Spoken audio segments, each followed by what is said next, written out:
There are nights when your body lies still, but your spirit spins restlessly beneath the surface. Nights when the exhaustion is deeper than muscle. It's soul deep. A weariness that doesn't respond to sleep or silence. A kind of heaviness that no one sees, but you carry it anyway. You've moved through the day. You've worn the smile, said the right words, nodded at the right times. You've played your part, but now that the lights are off and the rooms are quiet, you feel the weight of everything, all at once. The things you didn't say, the moments that bruised your heart, the prayers you whispered but weren't sure if anyone heard. All of it, settling in your chest like a storm preparing to break. And here you are, on your bed, in the dark, with nothing but breath and burden. You're tired. Tired of trying, tired of waiting, tired of explaining, tired of holding back tears, of holding it all together. And yet, somehow, you're still hoping that maybe, just maybe, tonight is the night things shift. You don't have the energy to craft a perfect prayer. You don't have the strength to climb spiritual heights. You're not even sure what to say anymore. But that's okay, because God, He doesn't require perfection. He doesn't ask you to perform. He doesn't need polished words or poised posture. He wants your heart, raw, trembling, honest. Even if it's broken, even if it's silent. You may feel unseen, but heaven sees.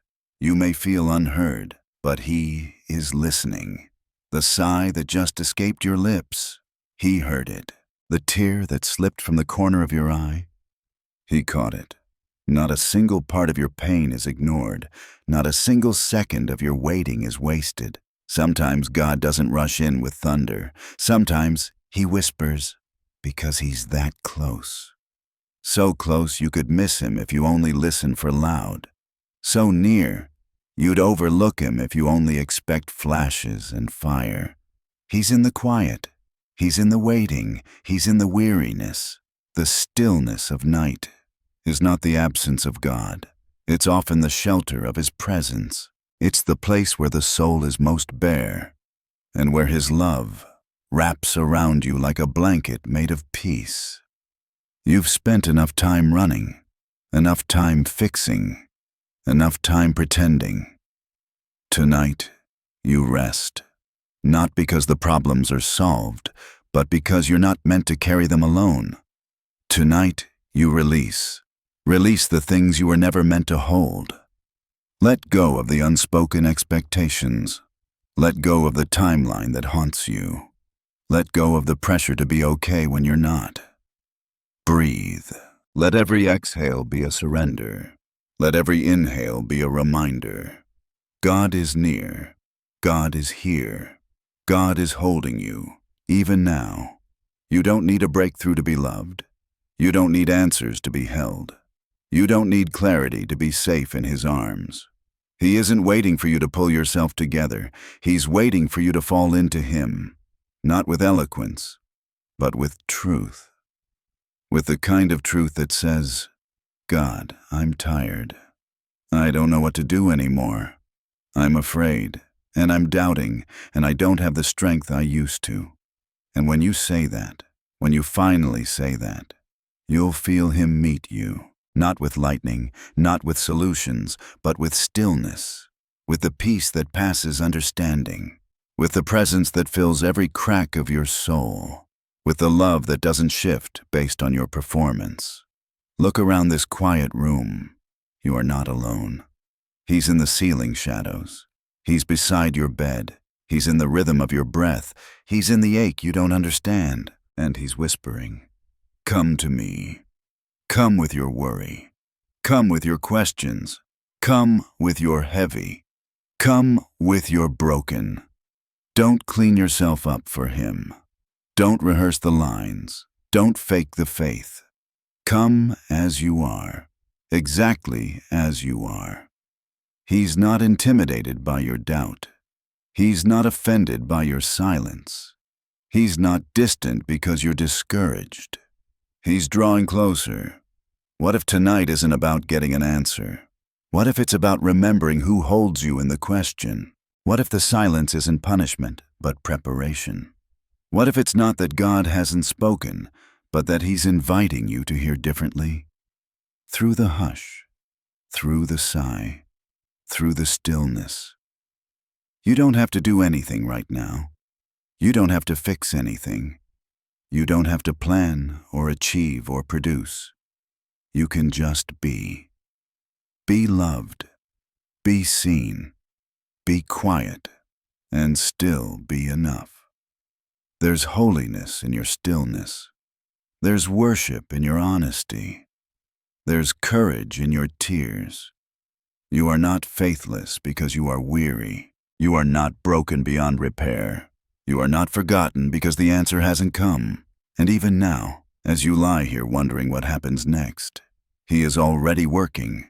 In the background, behind the curtain, beneath the surface, He is aligning what you cannot see.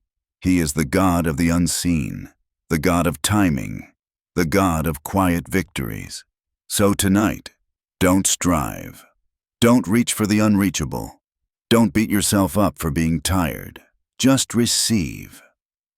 Receive the gift of His nearness. Let your heart speak in the language of surrender. Let your soul rest in the presence that never leaves.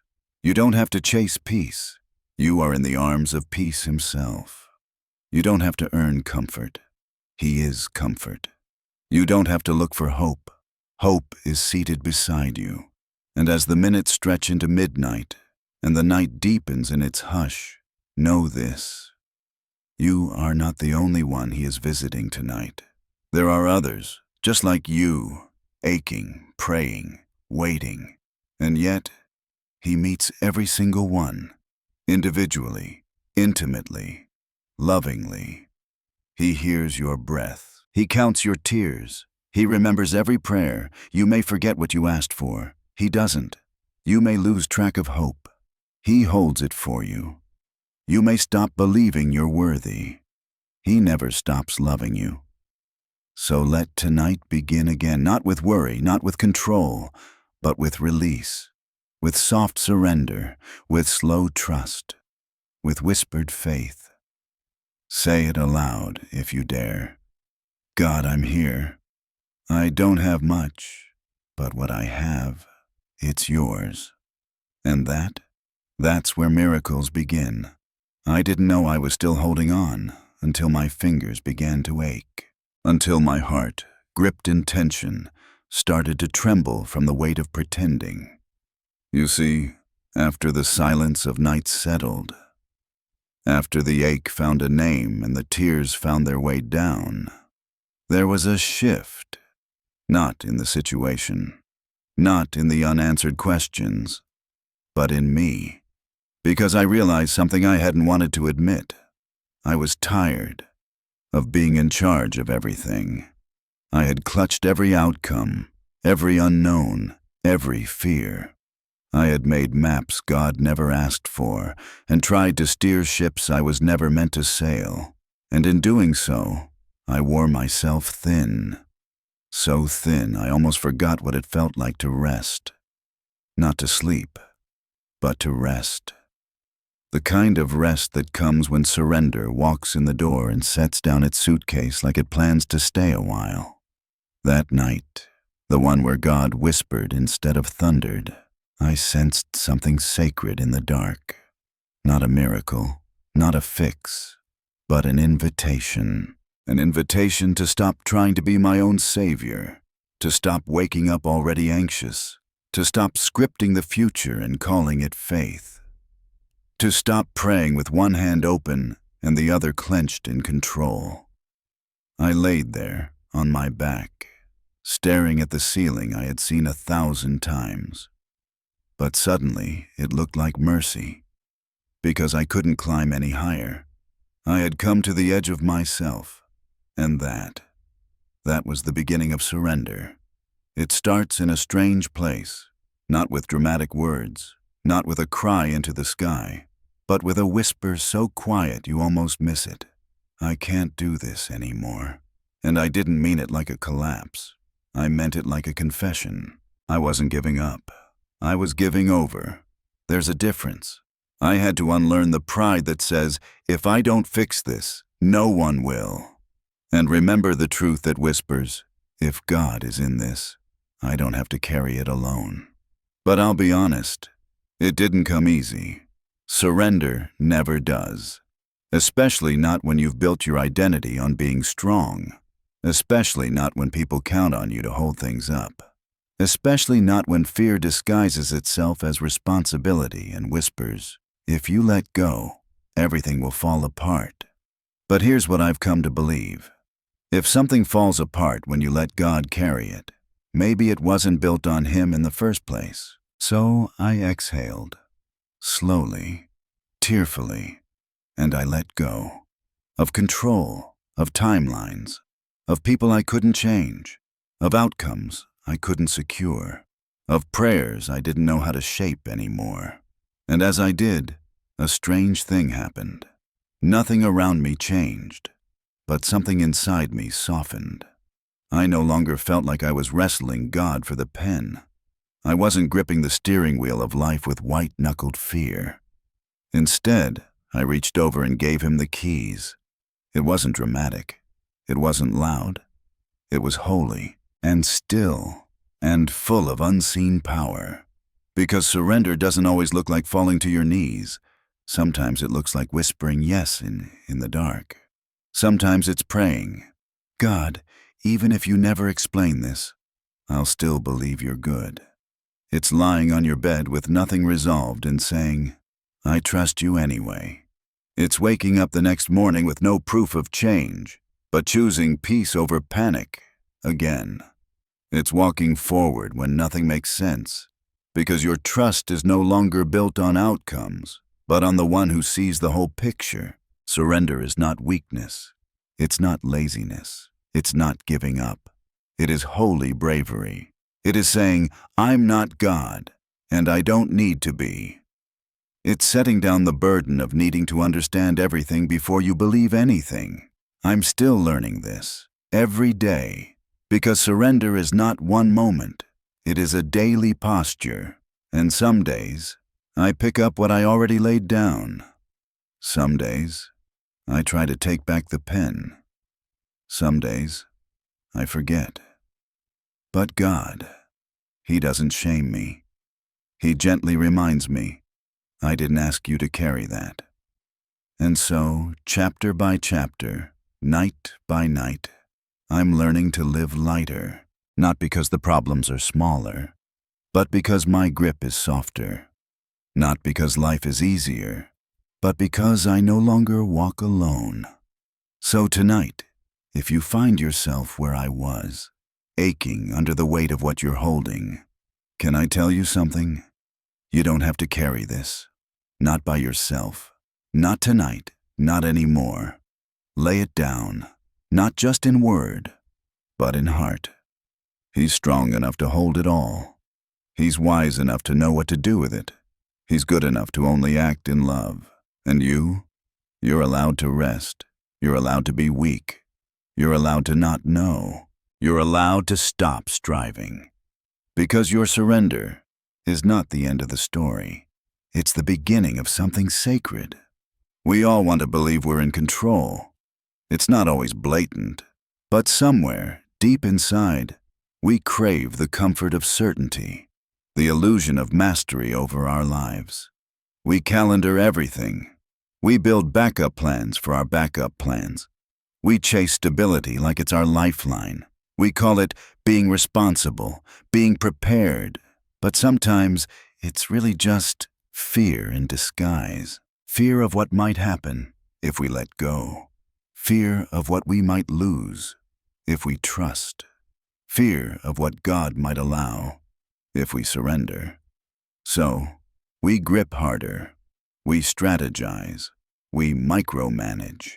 We try to faith our way into controlling things we were never meant to command.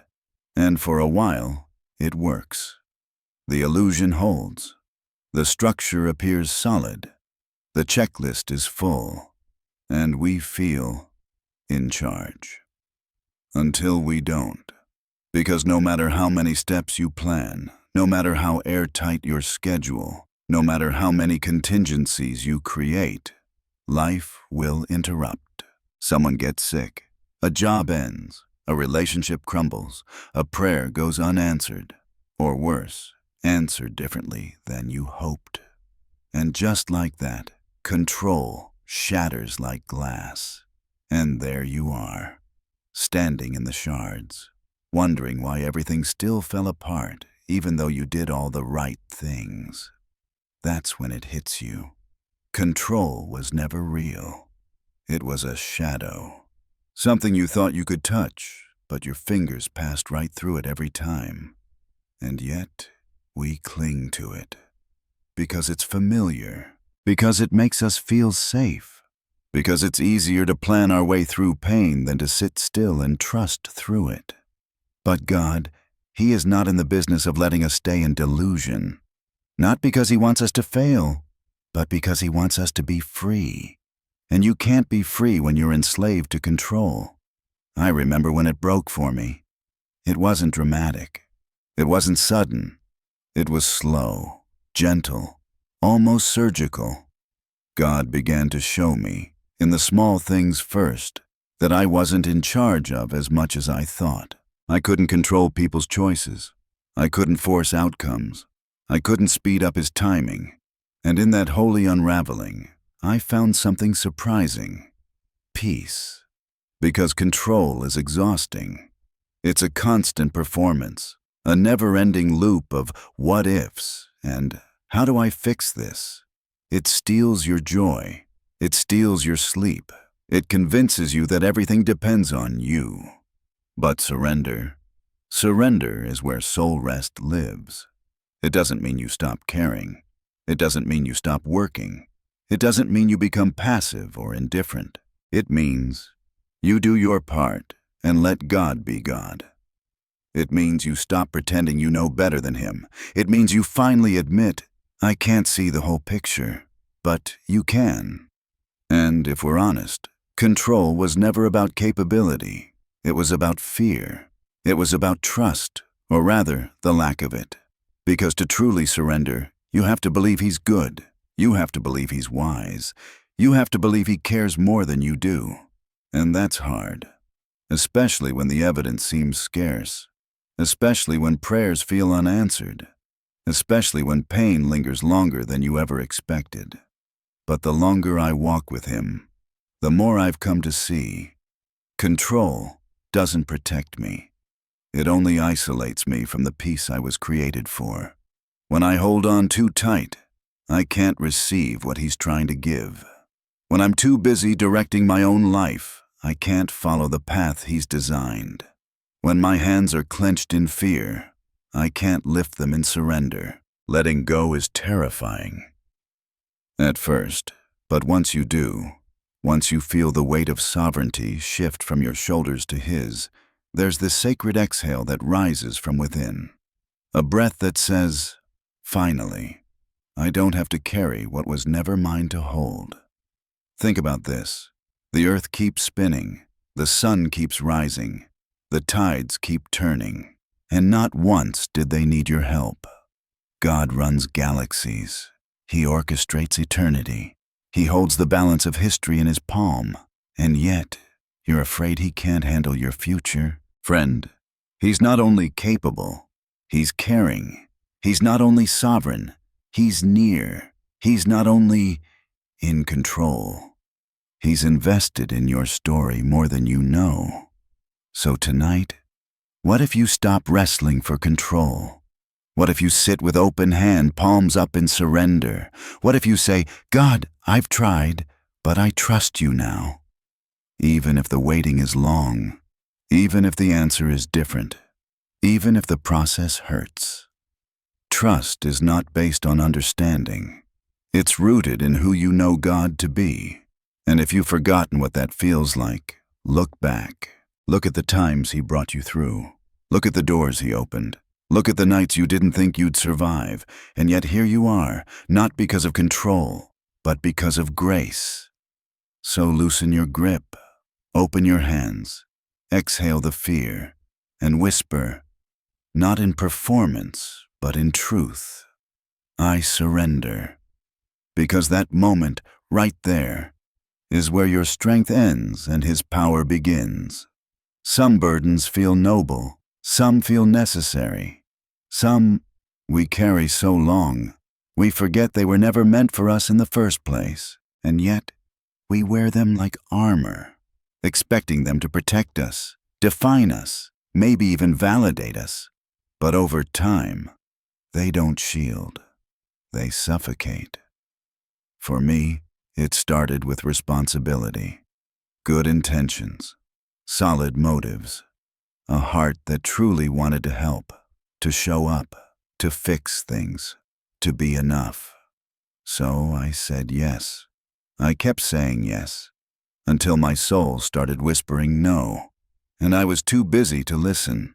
I carried their needs, I carried their silence, I carried their disappointment, their approval, their opinions, like bricks stacked one by one on my chest.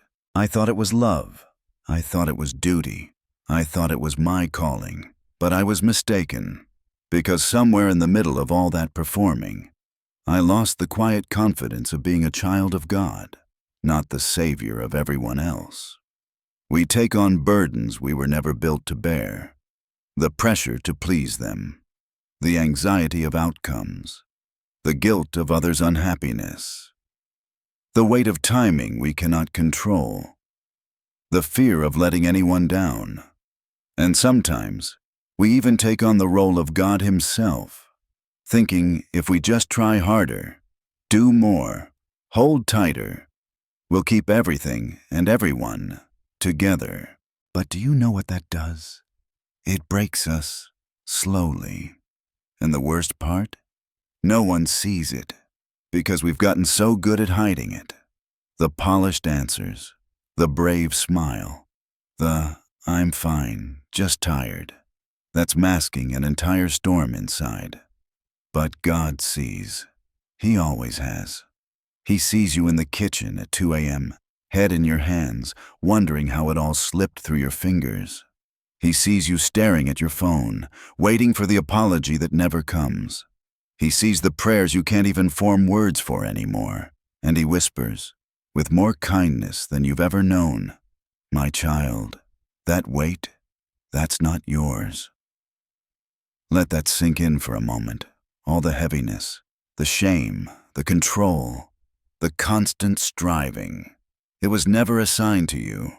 He never asked you to fix their hearts. He never asked you to hold the outcomes. He never asked you to be the glue. He asked you to trust. Do you know what happens when we trust? Not when we say we trust, but when we actually do. We put down the armor. We stop performing. We breathe deeper. We return, not to perfection, but to peace. Because trust isn't about doing less. It's about carrying what is truly ours and handing Him everything that isn't. Jesus once said in Matthew 11:28-30, "Come to me, all who are weary and burdened, and I will give you rest. Take my yoke upon you and learn from me, for I am gentle and humble in heart, and you will find rest for your souls. For my yoke is easy, and my burden is light." We love to quote it. We rarely live it. We want the rest, but we refuse to release the burden. We want the peace, but we keep the pressure. We want the comfort, but we cling to control. And yet Jesus stands there, arms open, not condemning, but inviting. Let me carry what you cannot. It's humbling, isn't it? To admit we're not strong enough. To admit we need help. But the truth is, grace only flows where pride has stepped aside. And weakness, it's not a flaw. It's a doorway. You were never meant to be self-sufficient. You were never designed to be your own healer, or provider, or sustainer. You were created to walk with God. Not ahead of Him, not behind Him, but with Him. That's where surrender happens. That's where peace begins. I remember the night I finally said it aloud. I can't hold this anymore. It felt like failure at first, like defeat, but it wasn't. It was worship. It was me giving back to God what was never mine to begin with. That conversation you replay over and over. That pain you hide behind your smile. That outcome you're trying to manipulate into existence. None of it is yours to carry. So, what is yours? Your obedience, your trust, your worship, your yes. Not your friend's healing, not your parents' approval, not your child's path, not your future's details. Those are His. I know it's scary. I know letting go feels like losing everything. But sometimes, you have to lose your grip to gain your peace. You have to step back so He can step in. You have to be still so He can move. Imagine what might happen if you laid it all down. Not in theory, but in real, quiet surrender. The silence might feel empty at first, but it's actually sacred. It's space for God to do what only He can. He doesn't want you burned out. He doesn't want you buried beneath expectations. He doesn't want you faking peace while drowning in anxiety. He wants you light. He wants you free. He wants you close. And He'll do whatever it takes to bring you there. So tonight, take inventory. What are you carrying that isn't yours? Name it. Whisper it. Lay it down. And when fear tries to pick it back up, when your old instincts return, remind yourself again, this weight does not belong to me. Let that be your prayer tonight. A sacred exchange. Less about striving, more about trusting, less about proving, more about receiving, less about control, more about communion. This is surrender, and this is freedom. Trust is easy, until you're asked to walk with your eyes closed, until the signs disappear, until the answers delay. Until God grows quiet. Then suddenly, the same trust you once sang about becomes the hardest thing in the world. We love certainty. We crave clarity. We long for confirmation. But what do you do when there's no evidence? No progress, no green lights, no open doors, just stillness. Some call it a test. Some call it silence. But in truth, it's a deeper invitation, not into confusion, but into confidence, not into abandonment, but into intimacy. Not because God is cruel, but because trust that relies on proof was never really trust to begin with. If you could see the outcome, you wouldn't need faith. If you could trace the next step, you wouldn't need to follow. If you had every answer, you wouldn't need God. Trust without proof. This is where the real work begins. Not the work of doing, but the sacred work of believing. I remember nights I begged God for a sign, any sign, a dream, a scripture, a whisper, even a coincidence. I wasn't asking for miracles. I was just desperate for a breadcrumb, something to prove I hadn't been forgotten, something to anchor me while everything else felt adrift. But nothing came. Just silence. Stillness. The ache of unanswered prayers and unopened doors. And I remember how angry I got. Not loud angry, not scream at the heavens angry. Quiet angry. Tired angry. The kind of anger that comes not from hatred, but from heartbreak. Because when you've done everything you know to do, when you've prayed until your throat runs dry, when you've waited longer than your patience was built for, and still, nothing. That's when you start to question, did I hear wrong? Am I being punished? Did God change His mind? But what if the silence wasn't abandonment? What if the delay wasn't denial? What if the quiet was actually kindness? See, God's voice doesn't always thunder. Sometimes it waits, not to torment us, but to teach us, not to punish us, but to grow us. Because trust is not grown in the sunlight of certainty. It's forged in the darkness of unknowns. And if you're here now, in that uncertain, foggy, weary place, hear me. You are not doing it wrong.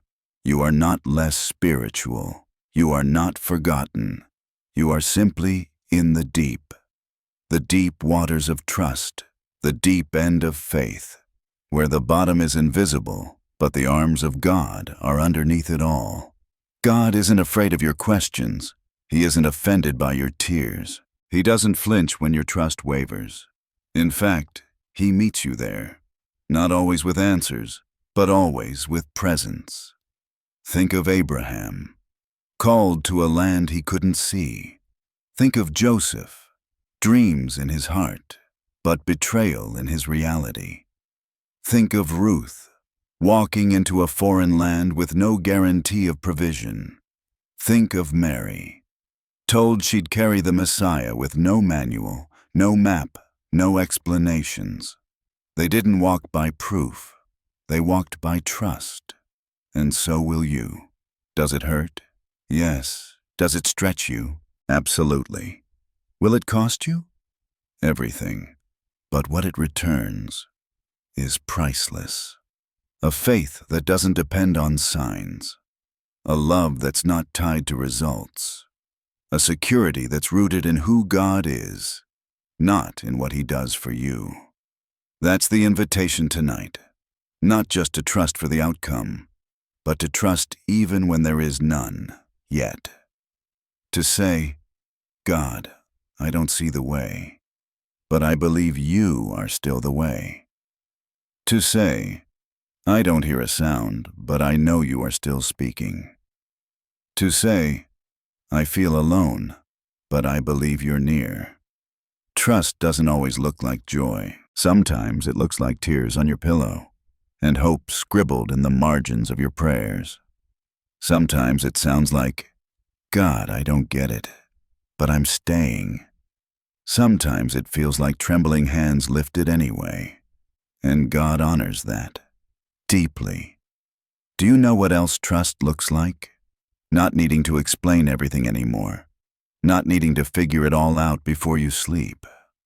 Not needing to make everyone understand your decisions. It looks like walking forward, even when the floor isn't fully laid. It looks like peace in motion. You may not have proof, but you have His word. And His word is not fragile. It does not falter. It does not expire. It will not return void. So if He said it, He meant it. If He planted it, He will finish it. If He started it, He will complete it. Even if you can't see it yet. Tonight, trust Him, not because everything is clear, but because He is still faithful. Not because you feel confident, but because He has never failed. Not because of what you see, but because of what you've known in your spirit since the very first time you whispered His name. He's still the same God, still the same love, still the same power. And just because you're in the middle doesn't mean the ending won't be beautiful. So take a deep breath. Let go of the demand for answers. Let go of the obsession with timing. Let go of the fear that you've missed something. And in that sacred surrender, let trust rise. Wild, raw, beautiful trust. That doesn't need to know the how or when to say, yes, Lord. Trust not because you see, but because you know. And knowing Him, even in the dark, is more than enough. Surrender. Such a gentle word, and yet such a terrifying one.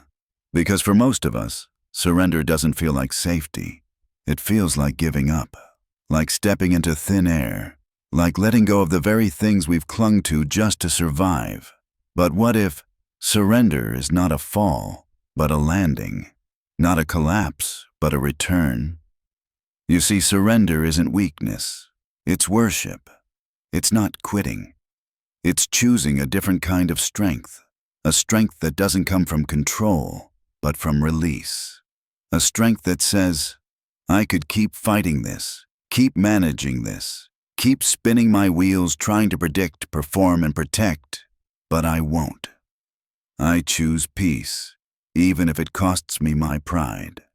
Because peace isn't found where control is maintained. Peace lives where surrender is real.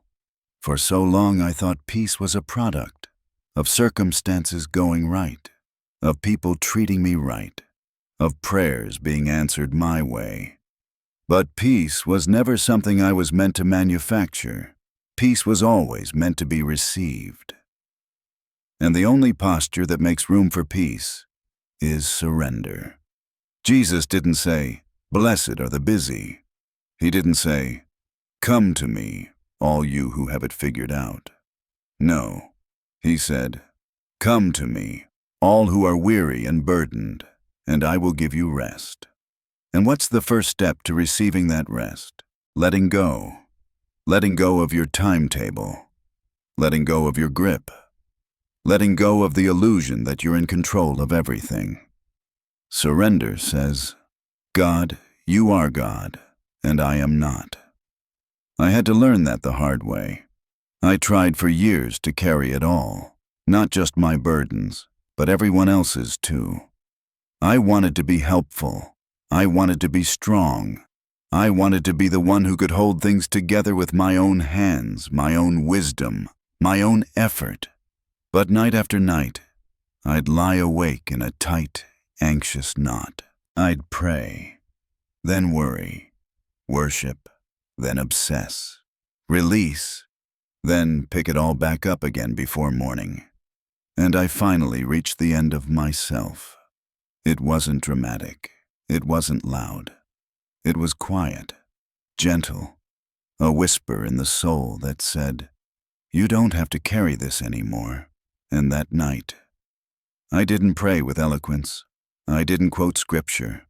I just cried and let the tears be the offering. I whispered, "God, I can't fix it, but I trust you to." That moment, it changed everything. Not instantly, not outwardly, but deeply. The storm didn't pass, but my posture did, and that's the mystery of surrender. It doesn't always change what's around you, but it always changes what's within you. Suddenly, peace shows up, not because your life is quiet, but because your soul is. You stop trying to outrun God's pace. You stop begging for shortcuts. You start to believe, really believe, that He is not late, He is not cruel, and He is not indifferent to your pain. When you surrender, you start seeing everything differently. Your waiting becomes worship. Your silence becomes sacred. Your unknowns become invitations. And instead of anxiety, you start to feel a holy hush wash over you. Not because it all makes sense, but because you've decided that He doesn't have to explain Himself to be trusted. That's maturity. That's deep faith. That's rest. True, soul-deep rest that has nothing to do with the absence of problems and everything to do with the presence of God. Surrender isn't passive. It's not sitting back and saying, "Whatever happens, happens." It's not careless. It's not lazy. It's choosing to trust Him enough to let Him write the next page, without your hand gripping the pen. Letting go isn't letting it all fall apart. It's letting God hold what you were never meant to hold alone. It's saying, "Even if I don't see the plan, I will trust the planner. Even if I don't hear a word, I will trust the speaker. Even if I feel unseen, I will trust the one who sees me." You don't have to keep fighting everything. You don't have to keep analyzing and interpreting and decoding and calculating. You don't have to play God in your own life. He's already good at His job. Let tonight be the night you stop trying to earn what has already been given. Let tonight be the night your soul exhales. Let tonight be the night you release every what if and embrace the even if. Even if it doesn't turn out the way you hoped. He's still good. Even if the outcome is different than what you prayed, He's still near. Even if the road is longer, He's still guiding. That's surrender. That's rest. And if your heart trembles at the thought of letting go, that's okay. Let it tremble. Let it break open. Because brokenness before God is where wholeness begins. Don't wait for everything to line up perfectly. Don't wait for the stars to align. Surrender now. Here, in the mess, in the middle, in the mystery.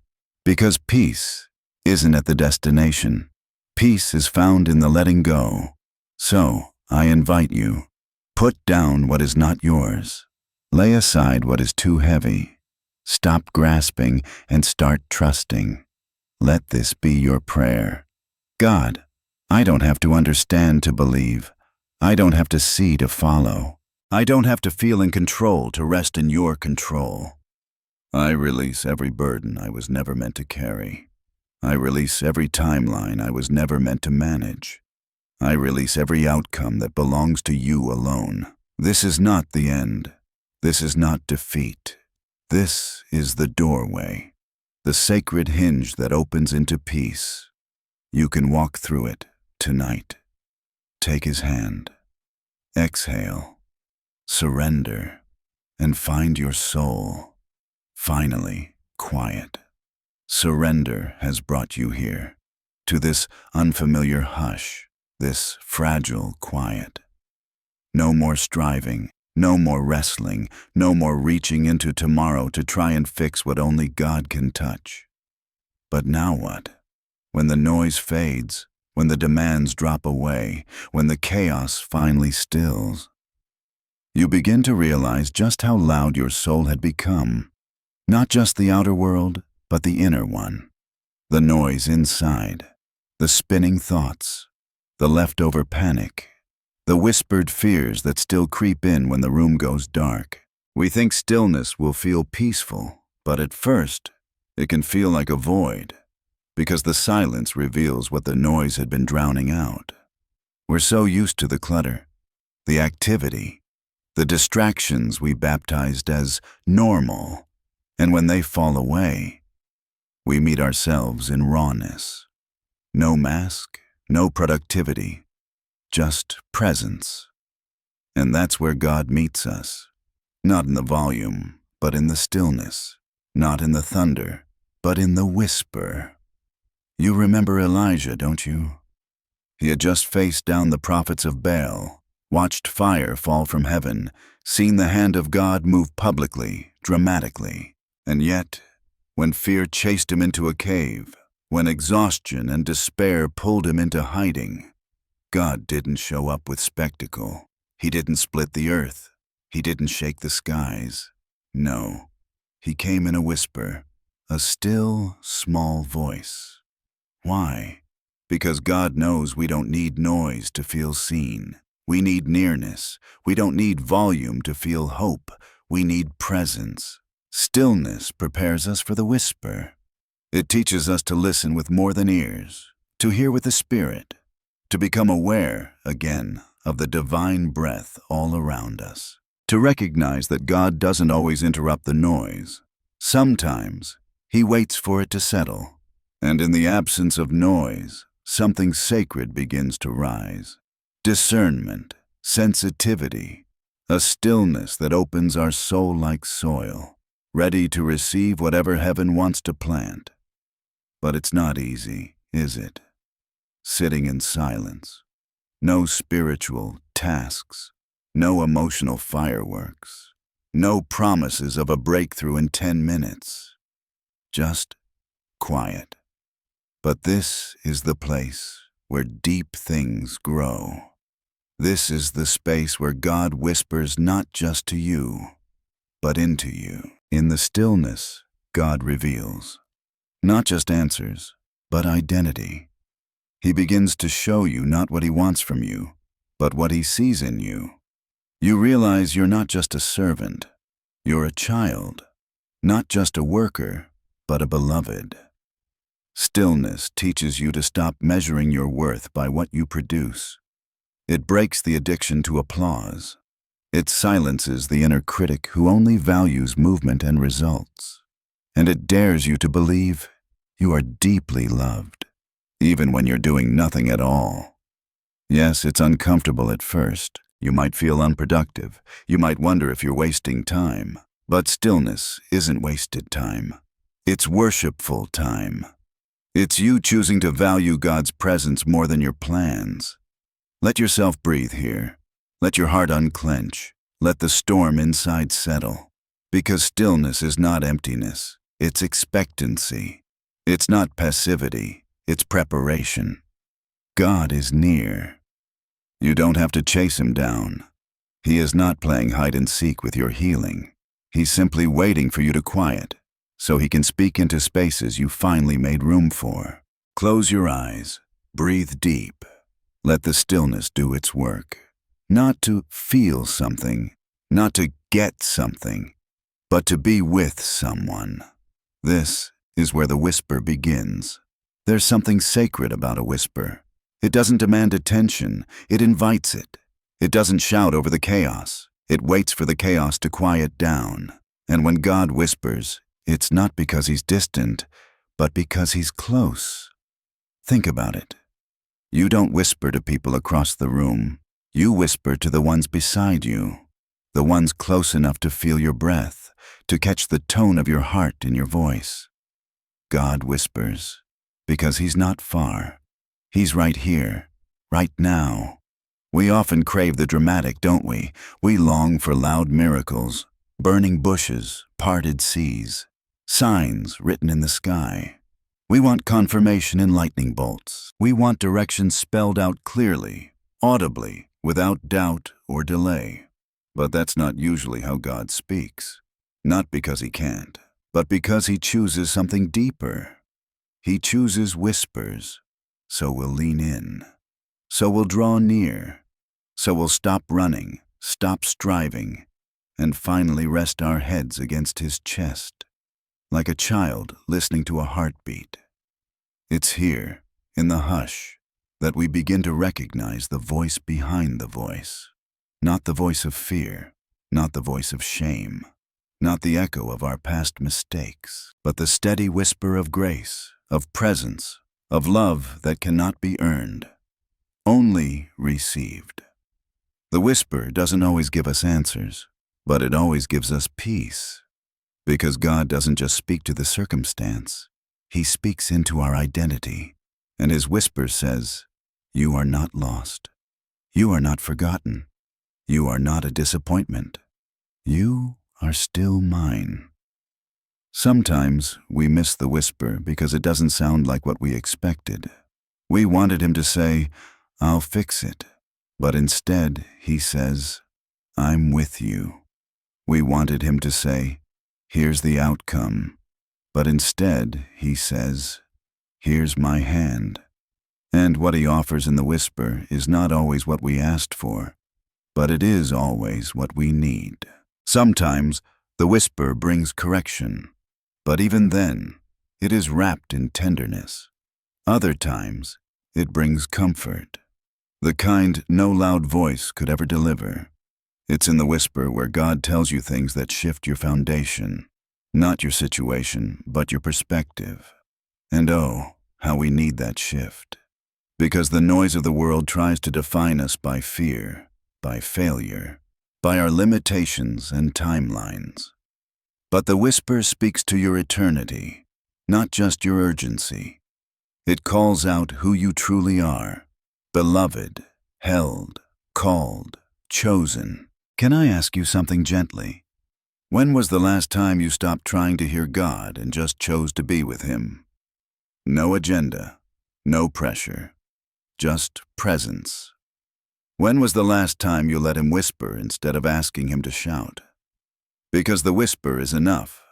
It may not give you the full map, but it gives you the next step. It may not erase all questions, but it assures you you're not alone. And in that sacred exchange, you learn something more precious than certainty. You learn trust. In the quiet, God shows you that the whisper is where intimacy grows. You don't need flashing signs to know he's leading you. You don't need to hear everything clearly to know you're being carried. His whisper becomes your anchor, not your emotions, not your understanding, but his nearness. And here's the thing about whispers. They aren't always verbal. Sometimes God whispers through peace that passes logic. Sometimes he speaks through a scripture you've read 100 times. But this time, it cuts through the noise. Sometimes his whisper shows up as a holy silence that floods your heart with stillness even when your mind can't explain it. That is the whisper too. I remember a season where I begged God for direction. I asked him to show me what to do, where to go, how to fix it, how to move forward. But he didn't shout. He didn't shake the ground. He whispered, and not in words, but in presence. In a moment of stillness, I felt it. A deep, inexplicable calm.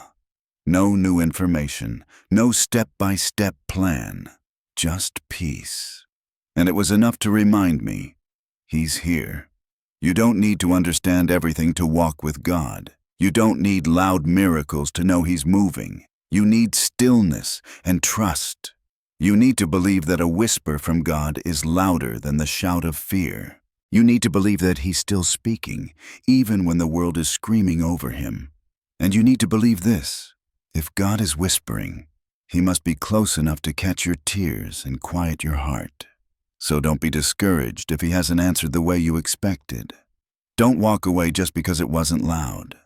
What if He already whispered, but you didn't recognize the sound? What if the peace you felt unexpectedly was His voice? What if the silence wasn't absence, but intimacy? This is not about chasing signs. This is about recognizing presence. And tonight, that presence surrounds you. It is not distant. It is not uncertain. It is not fragile. It is faithful.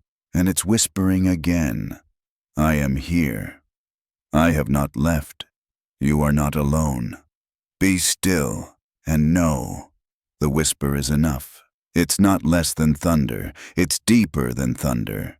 And if you dare to keep listening, you'll find that the most powerful things God says are not shouted across mountains, but spoken in the still places where only your soul can hear. Stillness doesn't just still the noise. It tunes your soul. And over time, as you linger in that hush, you start to learn a new language, not of words, but of presence, not of pressure, but of peace, not of demand, but of divine invitation. You begin to discover that God's voice doesn't always sound like speech. It sounds like a moment of clarity after hours of confusion. It sounds like the breath that returns when anxiety has gripped your lungs all day. It sounds like a scripture that suddenly burns with meaning it never had before. It sounds like the tears you cry in quiet rooms, not of sorrow, but of recognition. He's here. You begin to realize that God speaks in layers, through beauty, through stillness, through memory, through people, through your own spirit. His voice is not limited to sound. It is expressed in motion, in rest, in timing, in truth. And so the question becomes, are we listening? Not just with ears, but with expectancy. Not just for instruction, but for communion. You see, it's one thing to seek God's answers. It's another to seek His presence. It's one thing to chase signs. It's another to crave the signer. To long not just for what He can do, but for who He is. This is what stillness begins to teach us. God is not just a guide. He's a companion. He's not just the voice before the journey. He's the breath that walks it with you. And you were not created to navigate by signals. You were created to live in relationship. There is no formula to hearing Him, but there is posture, the posture of availability, the posture of tenderness, the posture of humility, to say, God, I'm not just waiting for an answer. I'm waiting with you. That posture, it's magnetic to heaven, because when you shift from striving to stilling, from demanding answers to being open to whispers, from using prayer as a tool to fix your life to experiencing prayer as a place to meet with God, everything changes. That's when you begin to sense His nearness in ordinary places. A moment of deep quiet before the day begins. A sunset that catches your breath. A line from a song that speaks straight to your circumstance. A friend's voice saying exactly what you needed to hear.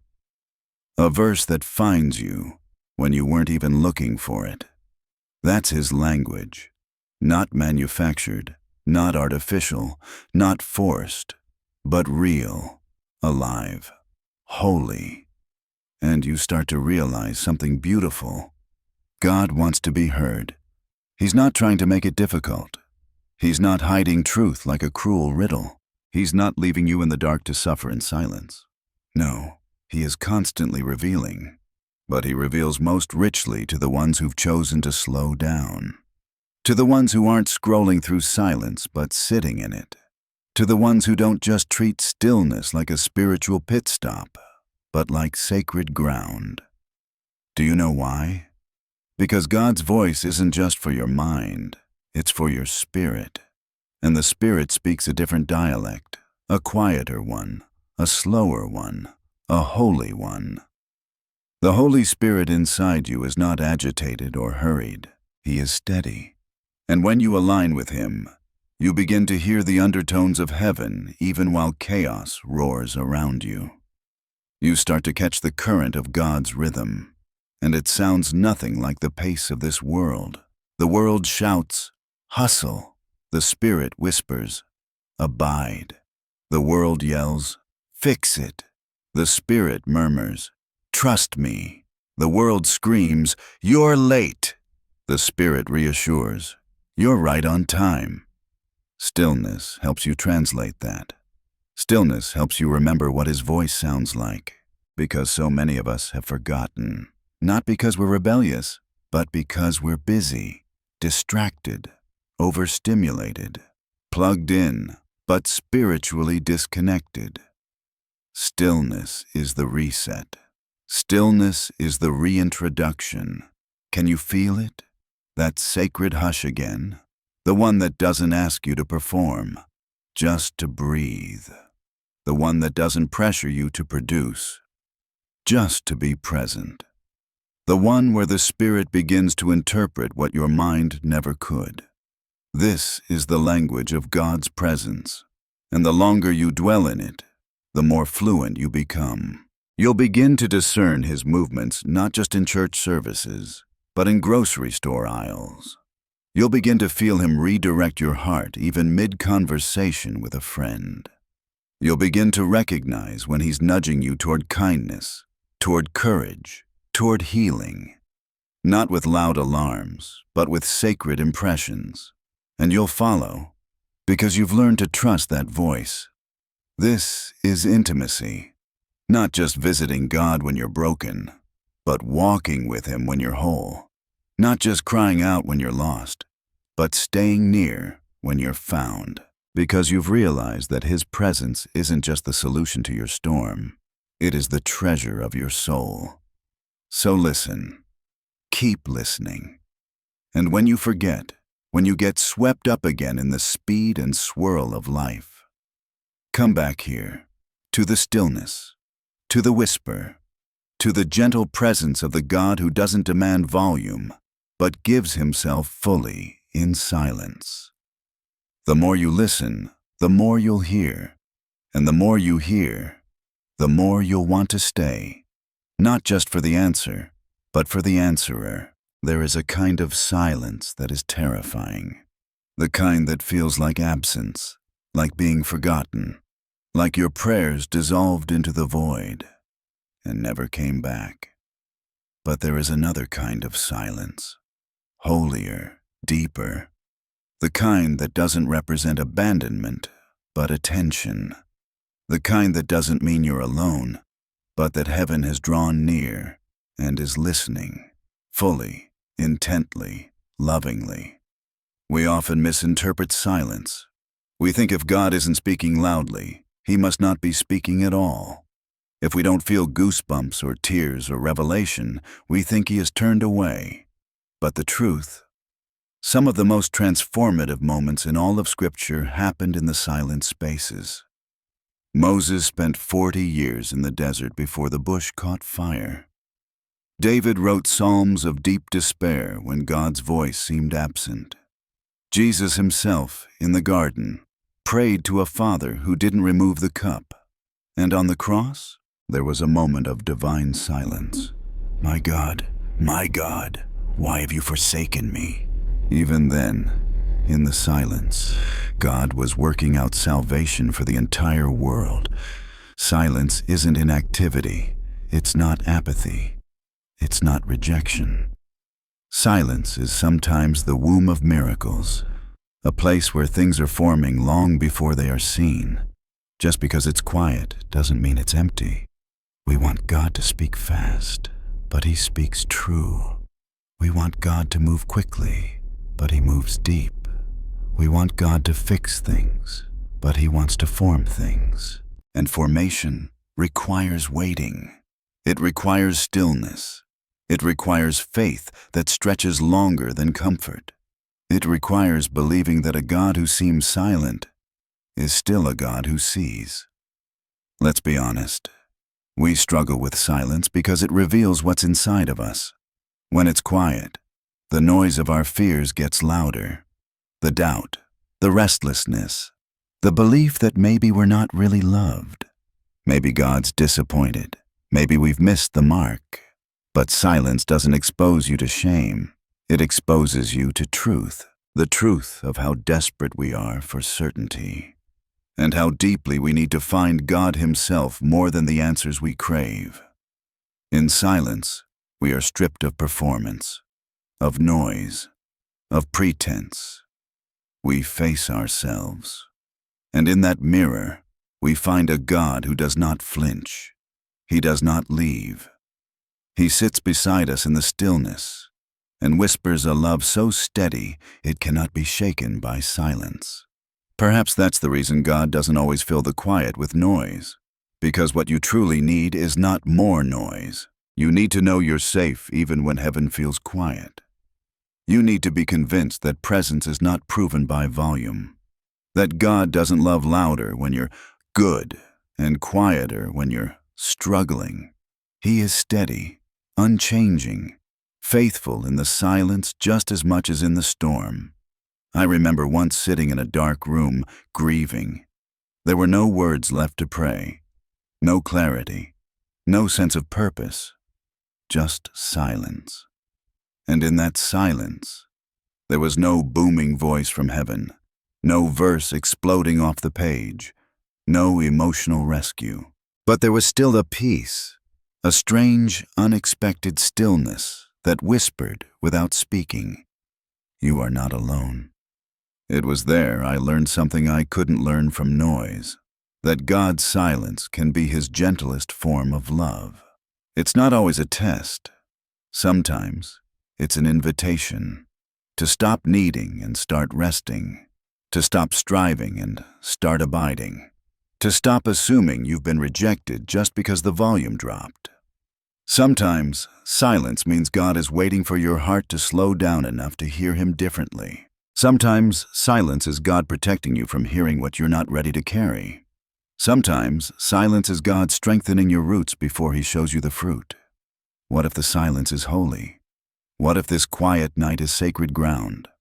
What if the absence you fear is actually a deeper form of presence you've just never recognized before? What if this silence is God holding you?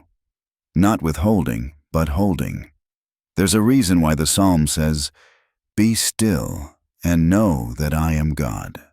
Not, "Be busy and see that I am God." Be emotional and feel that I am God. Be certain and prove that I am God. But be still. Because stillness doesn't prove your control. It allows His sovereignty to be revealed. Stillness is surrender. Silence is trust. You don't have to fill the silence. You don't have to perform in the silence. You only have to remain. Because God is not absent. He is present in ways your feelings haven't yet caught up to, and soon they will. In the story of Elijah, the prophet hid in a cave. He was exhausted, broken, fearful. He needed to hear from God. He expected something big. First came the wind, strong, violent, loud. But God wasn't in the wind. Then an earthquake, but God wasn't there either. Then fire, still no God. And then a still, small voice, a gentle whisper. And that's where Elijah found Him. Maybe you've been looking in the wind, in the earthquake, in the fire. Maybe you've expected thunder. But maybe, just maybe, God is in the gentle whisper again. And maybe this silence is the whisper. So tonight, instead of fighting the quiet, what if you welcomed it? What if you let silence be the sanctuary where trust is born? What if you stopped asking for the thunder and leaned in close enough to feel his breath on your skin? This is not the silence of neglect. This is the silence of the one who is near, the one who knows what you need before you ask, the one who hears even the thoughts you never spoke out loud, the one who responds not always with words, but with a holy kind of stillness that changes everything. Wait here, wait in this quiet, and listen with more than your ears. Listen with your spirit, listen with your surrender, listen with your faith, because this silence, it may not sound like an answer, but it is a response. It is a reminder that He is still God, and you are still His. You've waited in the silence. You've felt the hush settle over your spirit. You've stopped running, stopped grasping, and you've begun to listen. But stillness was never meant to be just a moment. Stillness is a lifestyle. It is not a one-time retreat. It is a daily rhythm, a posture of soul, a way of walking with God that lets the whisper lead, even as the world roars. Abiding means you don't rush out of the quiet the second the sky clears. You remain rooted. You remain aware. You let the whisper become your compass, not your emotions, not your calendar, not your comparison to someone else's journey, but that sacred voice, steady, tender, alive within you. Jesus said in John 15, "Abide in me, and I in you. As the branch cannot bear fruit of itself unless it abides in the vine, neither can you unless you abide in me." Stillness is not passive. It is powerful. It's the choice to dwell, not just visit God when you're weak, but live in Him when you're strong.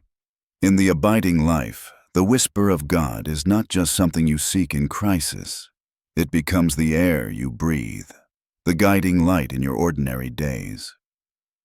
The pause before you react, the wisdom before you decide, the comfort before you collapse.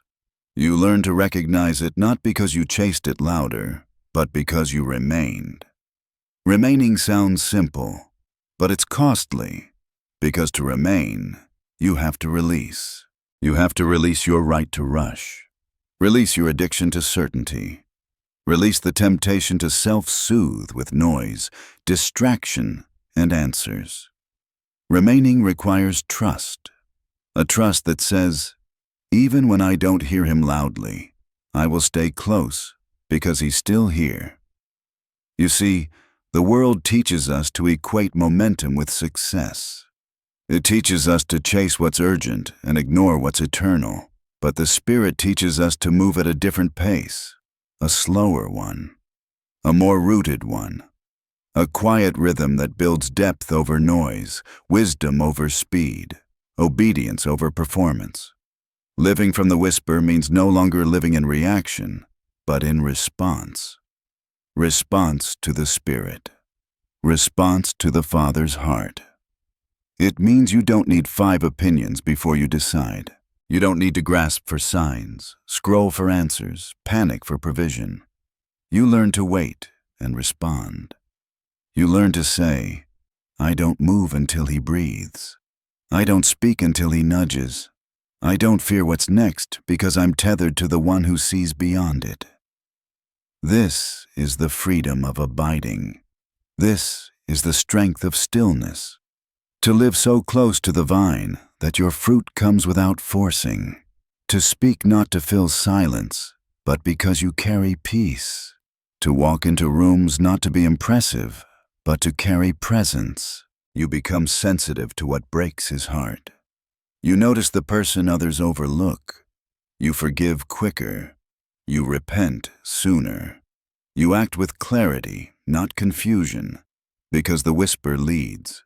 Not the noise, not the fear, not the old wound screaming for validation, just the whisper. It becomes your compass when the path is foggy. It becomes your lighthouse when emotions rise. It becomes your guardrail when temptation whispers louder. And even when you fall, even when you miss it, even when you forget, stillness is the grace that welcomes you back. Abiding is the invitation to return again and again to the place where love speaks softly, but never stops speaking. You no longer need proof of his presence. You recognize his pattern. You trust his pauses. You treasure his whisper. Even when it tells you, wait. Even when it tells you, let go. Even when it challenges the plan you held tight. You trust, because you've met the heart behind the whisper. And that heart, it has never failed you. Friend, this is the gift of stillness. Not that you control your world, but that you live inside his. Not that the storms disappear, but that your peace is now anchored deeper. Not that questions fade, but that your confidence rises because you know the answerer. So tonight, as you close your eyes again, don't leave this stillness behind. Take it with you. Let it carry into the way you love, the way you choose, the way you pause to listen even in the middle of the day. Let it infuse your reactions and direct your next steps. Let it slow your breath before you speak in anger. Let it hold your hand still before you grasp for control. Let it be your home. Because the whisper isn't just for midnight. It's for morning. It's for Monday. It's for every moment you remember that God doesn't need to shout to be near. You will forget this sometimes. That's okay. You'll get caught up again in the noise, the rush, the world. But the whisper will wait. The stillness will remain. God will never stop calling you back to the sacred quiet where he speaks without saying a word and loves without limits. So listen again. Then keep listening. Not because you need answers, but because you've fallen in love with the voice, and that voice will never leave you.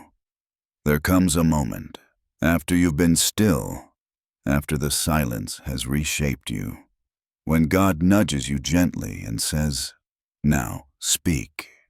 Not shout in panic, not babble in fear, but declare, in the voice of faith that was forged in the quiet. You see, silence teaches us how to hear, but declaration teaches us how to believe. Faith isn't just felt, it's spoken. It is air drawn from heaven and exhaled into the dark as a statement of confidence in the character of God, not the comfort of your circumstances. When you speak in faith, you are not reciting wishful thinking. You are echoing the voice that spoke the world into being, because this is who your God is. Let there be light, peace, be still. Come forth. It is finished. And in his image, you are also given the power to speak, not as a victim of fear, but as a vessel of truth. After stillness has quieted your soul, your words return not with anxiety, but with alignment. You begin to say what heaven is already saying. You stop begging like an orphan and start declaring like a child who knows their father's heart. Declaration begins here, with a trembling voice choosing to say aloud what your spirit has heard in the whisper, not because you see it yet, but because you trust the one who spoke it. Tonight, your mouth becomes a sanctuary, your words an altar, and each sentence you say in faith, even in the dark, becomes a torch that lights the path ahead. Maybe no one else sees what you see. Maybe the night is long. Maybe nothing has changed externally. But still, you speak. You declare, God is still good. God is still with me. God will finish what he started. Even in this, especially in this, I will not be shaken. Don't underestimate the power of whispered declarations in your bedroom when no one else is watching. These moments, they shape nations inside your soul. They silence the enemy. They realign your emotions. They break strongholds in unseen places.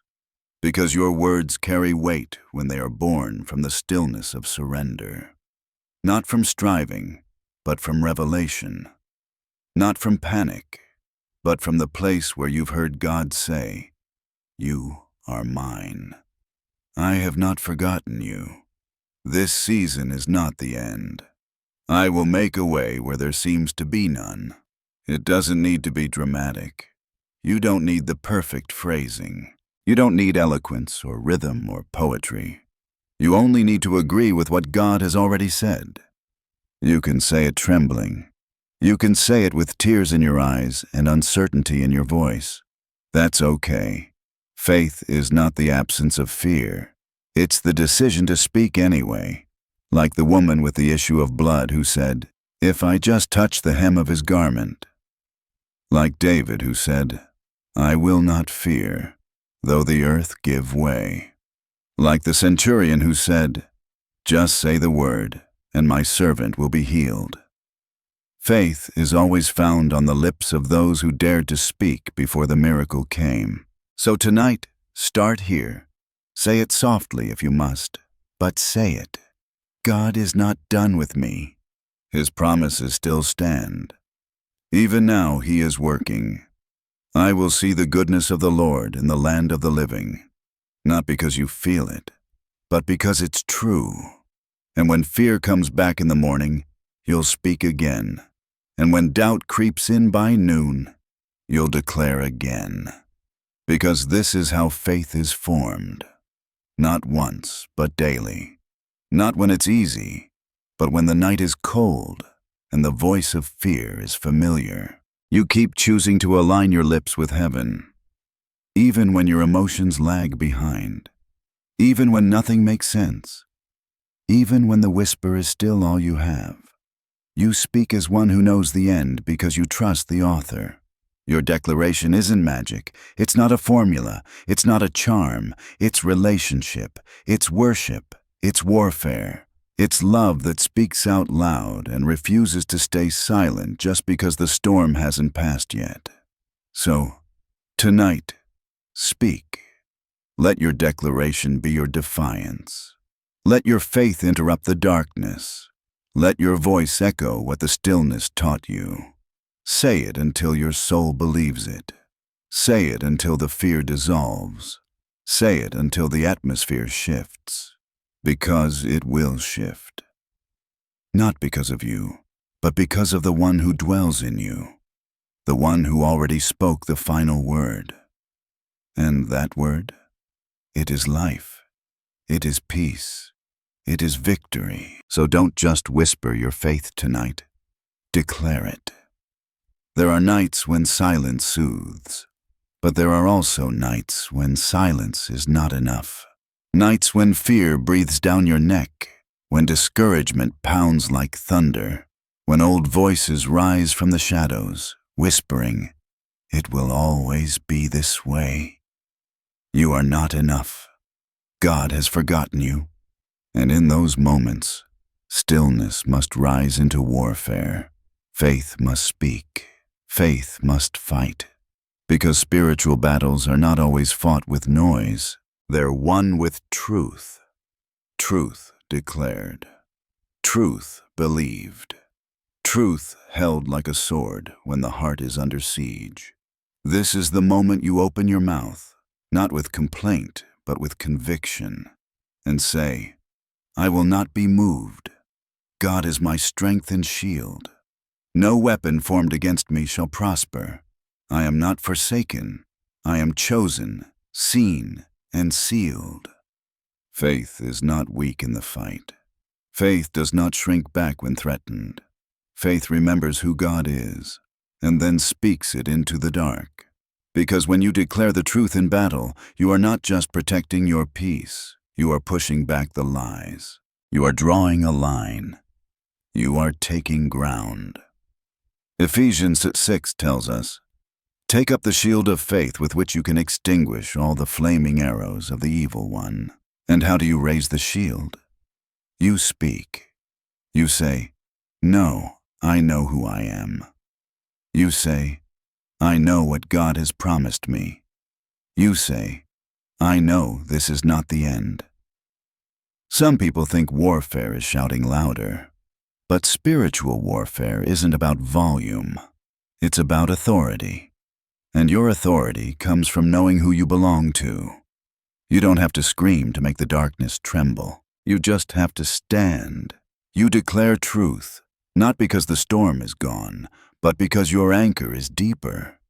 The Lord is my shepherd. I lack nothing. Though I walk through the valley of the shadow of death, I will fear no evil. Greater is he who is in me than he who is in the world. These aren't just comforting verses. They are swords in your mouth. They are shields in your spirit.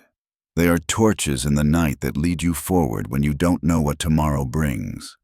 The enemy of your soul isn't scared of your emotions, but he trembles at your truth. He knows when you speak the word, you are not fighting alone. He knows heaven backs every syllable spoken in faith. He knows your declarations activate what God has already said. So when the voices rise again, when shame resurfaces, when fear knocks on your door at 2 a.m., don't just listen. Answer back. Speak louder than the lie. Say, "I'm not going back to who I used to be. I am not defined by my lowest moment. The blood of Jesus covers me, body, mind, and soul. My future is not in the hands of my failures. God's mercy rewrites my story every morning." And yes, say it again. Say it until your own mind aligns.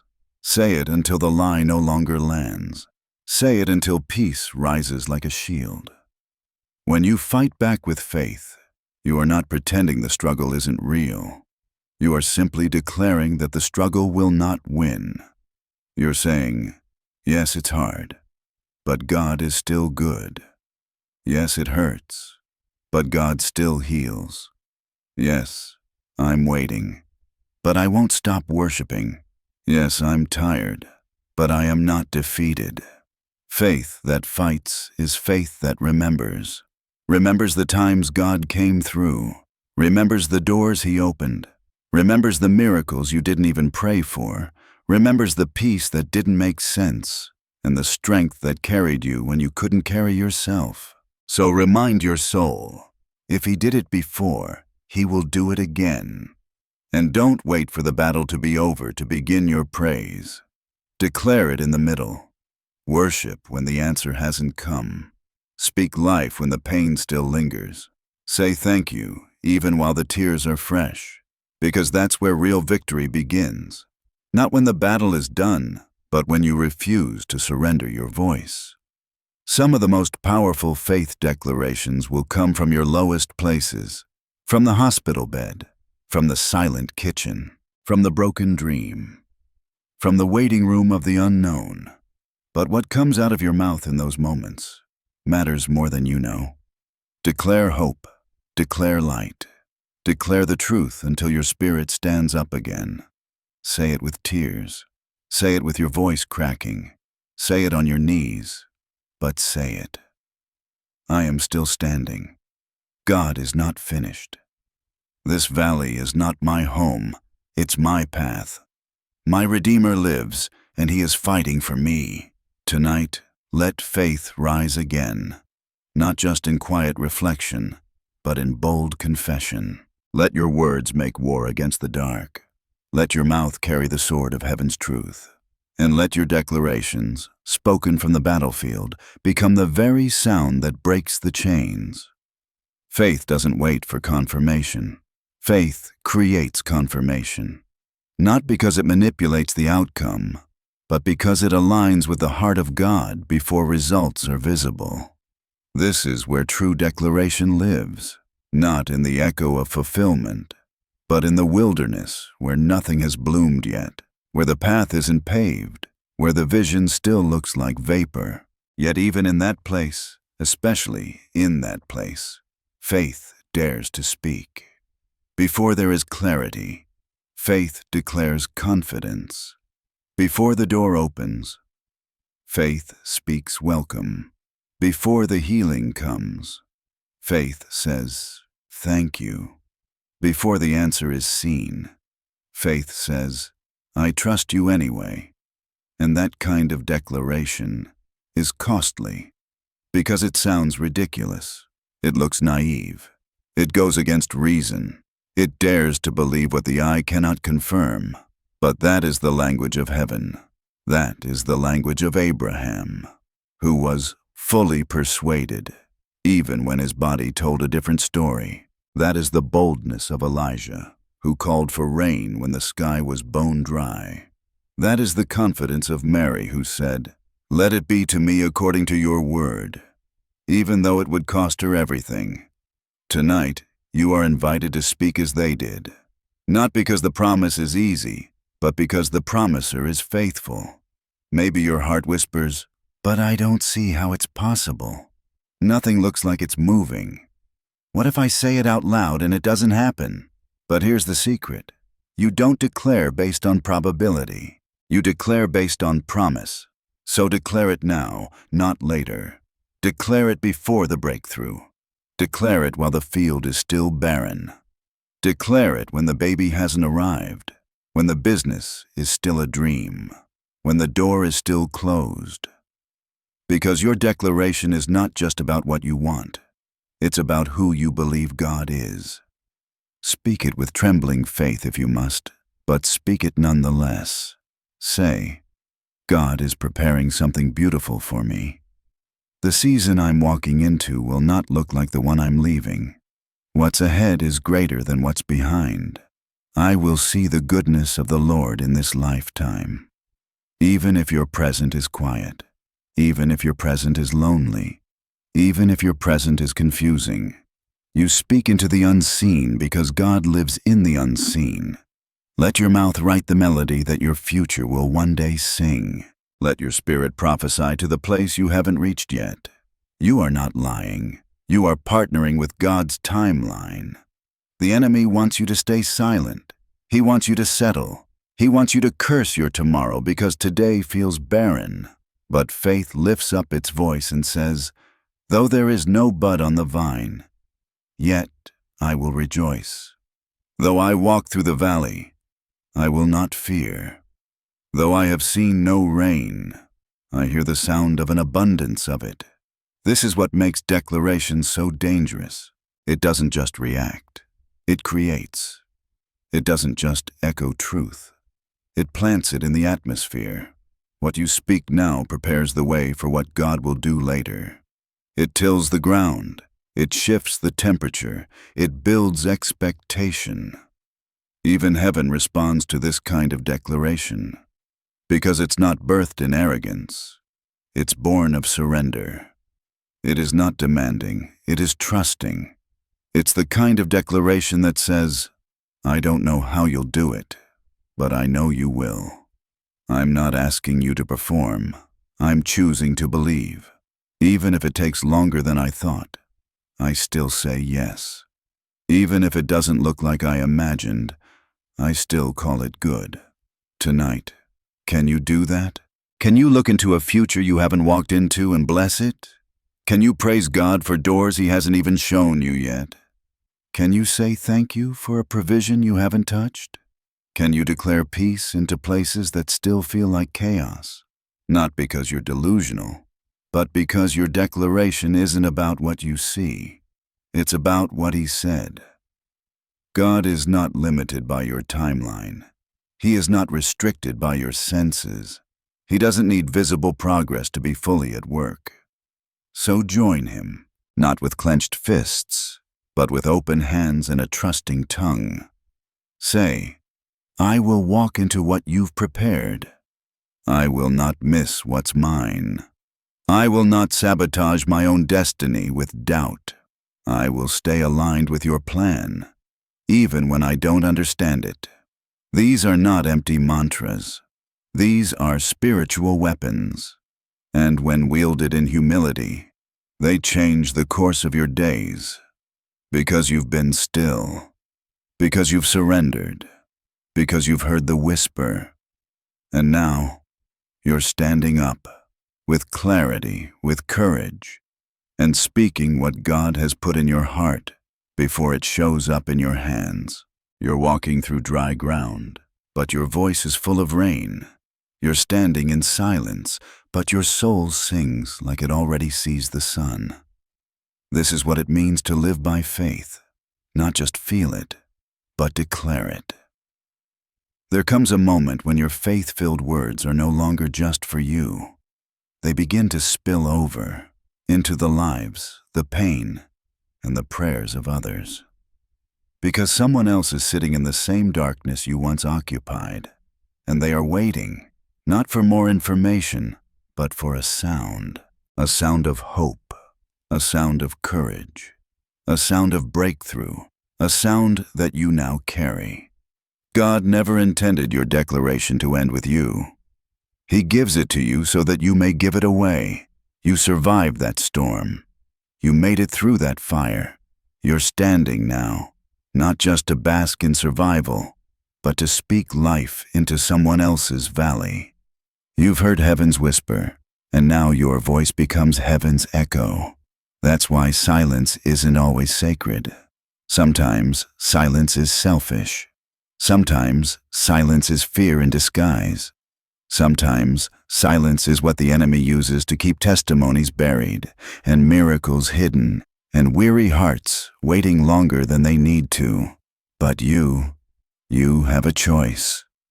You can break the silence, not with grand sermons, not with flawless theology, but with the kind of honesty that says, I've been where you are. I thought it was over too. I didn't know how I'd survive either. But God met me there, and He'll meet you too. Sometimes all it takes is one voice, one act of bold, vulnerable faith, to make someone else believe again, to make them breathe again, to make them hope again. That is the power of a word, a single word, spoken at the right moment, drenched in compassion, carried on conviction, fueled by heaven. Proverbs says, a word fitly spoken is like apples of gold in settings of silver. There are people in your life who don't need advice. They need presence through your words. They don't need a solution. They need your story so they can see themselves in something more hopeful than their pain. Don't underestimate the declaration you carry.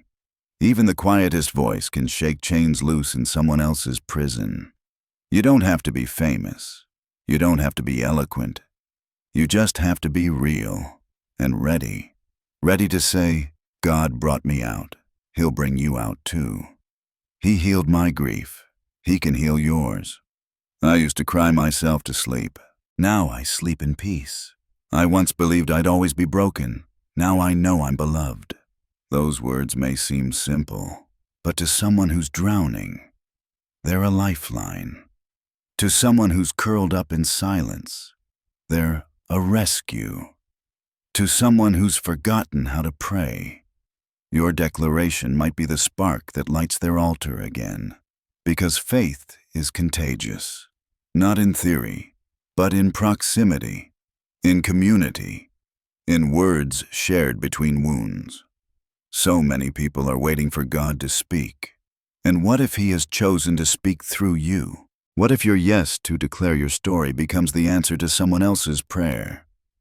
In Acts 16, Paul and Silas were imprisoned, bruised, bleeding, chained. Yet at midnight, they sang. They lifted their voices in praise, in declaration, in defiance of the dark. And what happened? Suddenly there was a violent earthquake, and the prison was shaken. All the doors flew open, and everyone's chains came loose. Not just their chains, not just their doors, everyone's. Their declaration didn't just set them free, it freed others too. That's what happens when we speak. Our song in the dark has the power to shake loose what others thought would never break. Our declarations release liberty for people we may never even meet. You don't need a platform. You need obedience. You don't need a microphone. You need a willing heart. So speak, not just for yourself. Speak for the ones who don't have words right now. Speak for the child who doesn't know they're loved yet. Speak for the woman who's given up on prayer. Speak for the man who feels too broken to be repaired. Speak for the family who sits in silence, pretending they're okay when they're barely breathing. Because if you've made it through, you owe it to someone else to make some noise on their behalf. Let your story become a lighthouse. Let your faith be a fire others gather around for warmth. Let your words become wings for those too weary to fly. Don't bury what God brought you through. Don't seal the miracle in shame. Don't hoard the hope. Share it. Speak it. Sow it into someone else's life like a seed that will one day bloom when they need it most. You don't know whose midnight your words will pierce. You don't know which locked heart your voice will unlock. But God knows, and He is asking, will you be my mouth tonight? Will you lend me your voice? Will you speak the light I gave you into someone else's night? This is declaration in its purest form, not just speaking to get, but speaking to give. Not just declaring for blessing, but declaring for liberation. Let it start with you tonight. Let the ripple begin. Let heaven move through your words, your wounds, your worship, your witness. Fear is loud. It barges in without invitation, unrelenting, unreasonable, and always dressed like truth. It whispers worst-case scenarios. It amplifies delays into denials. It points to closed doors and dares you to believe you'll never see one open again. It says, what if nothing changes? What if you misunderstood God? What if He's silent because He's not coming? What if this season never ends? And here's the problem with fear. If you don't answer it, it starts sounding like wisdom.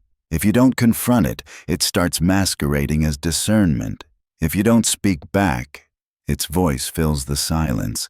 But tonight, you are not the same version of yourself that you were before the stillness. You have surrendered. You have stilled your soul. You have learned the power of declaration. And now, you're ready to confront fear not with emotion, but with truth. Faith doesn't silence fear by ignoring it. Faith answers fear. Faith speaks back. And it doesn't speak with questions, it speaks with certainty. When fear says, you'll be alone forever, faith responds, my God sets the lonely in families. He hasn't forgotten me. When fear says, you're too late, faith declares, God makes all things beautiful in His time. When fear hisses, this is the end, faith answers, He who began a good work in me will complete it. Fear thrives in echoes, repeating the same torment until you agree with it. But faith changes the script. Faith breaks the loop. Faith rewrites the narrative. And it does it with spoken words. Yes, fear will knock again. Yes, anxiety may visit at night. Yes, the unknown will still try to pull you under. But you are not defenseless anymore. You are armed with what God has spoken. You are equipped with promises, with testimonies, with scripture carved into your soul. And when fear rises, you rise higher. Not because you feel strong, but because you've decided not to be silent anymore. Let your voice be the sound that turns the tide. Let your mouth say what your heart is anchored in. Even when your mind is wrestling, say, God is not finished with me. His delays are not His denials. He is closer than breath. I don't need all the answers, just the one who holds them. I refuse to prophesy disaster over my future. I will not rehearse pain. I will rehearse promise. Don't give fear the microphone. Don't let it narrate your life. Don't give it permission to name your days. Your faith has a sound, and it's time that sound becomes louder than every doubt that has tried to define you. There is power in speaking truth aloud. Why? Because the enemy isn't afraid of your thoughts. He's afraid of your voice. He knows the power of spoken faith. He knows the weight of words bathed in God's Spirit. That's why he tries to keep you silent. But tonight, you are done being intimidated. Tonight, you take back your confession. Tonight, you take back your identity. Tonight, you speak back. And you don't just speak to fear. You speak to the atmosphere. You speak to your own soul. You speak to your nights. You speak to your coming days. You say, I will not live by fear. I will not be ruled by delay. I will not be manipulated by what I cannot see. Faith doesn't ignore reality, but it refuses to be defined by it. It acknowledges the storm, but it remembers who walks on water. It names the valley, but it declares that shadows don't stop shepherds. So let your faith rise like a roar in the dark, not manufactured, not fake, but fierce in its honesty and steady in its source. You don't have to feel brave to speak. You just have to be willing. Even if your voice shakes, speak. Even if your knees tremble, stand. Even if your heart is still mending, declare what you know is true. Fear wants to shape your identity by your feelings, but your faith calls you to be defined by your foundation. You are not the sum of your anxiety. You are not the echoes of your failures. You are not your waiting season. You are not what they didn't say. You are not what hasn't changed. You are chosen. You are carried. You are seen. You are sealed. You are held. You are called. And your words tonight, they are the hammer that breaks chains. They are the torch that lights tunnels. They are the trumpet that announces, I'm still here. I'm still trusting. I'm still declaring. Fear has no final say, because perfect love is not a theory, it's a person. And that person is near. That person is fighting for you. That person is reminding you to speak up, not to manipulate outcomes, but to multiply hope. To anchor yourself again in what you know to be true, even when you don't feel it. Your soul is learning this rhythm. Speak before you see. Declare before you receive. Proclaim even while you're still waiting. That's not delusion. That's the way faith breathes. So tonight, you breathe loud. You declare what you know. You lift your voice in the dark. You are no longer a prisoner of fear. You are a prophet of peace. You are no longer silenced. You are a speaker of destiny. You are no longer shrinking. You are rising. Because fear came to shut you down. But faith stood up and said, not tonight. There comes a point in the journey with God when the weight you carried no longer needs to be managed, fixed, or explained. It just needs to be laid down. And so, we come to this place. The end of striving. The beginning of rest.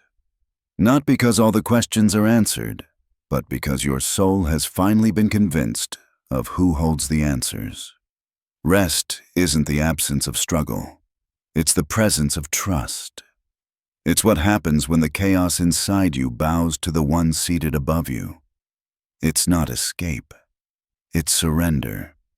Holy, sacred, breath-deep surrender. In the silence that followed your declaration, heaven did not rush in with thunder, but peace, gentle, patient peace, settled on your spirit like dew. And it whispered, you don't have to fix it tonight. You don't have to carry it into your dreams. You can rest because I am still working. Your declarations in the night were not for performance. They were not a spiritual audition. They were alignment.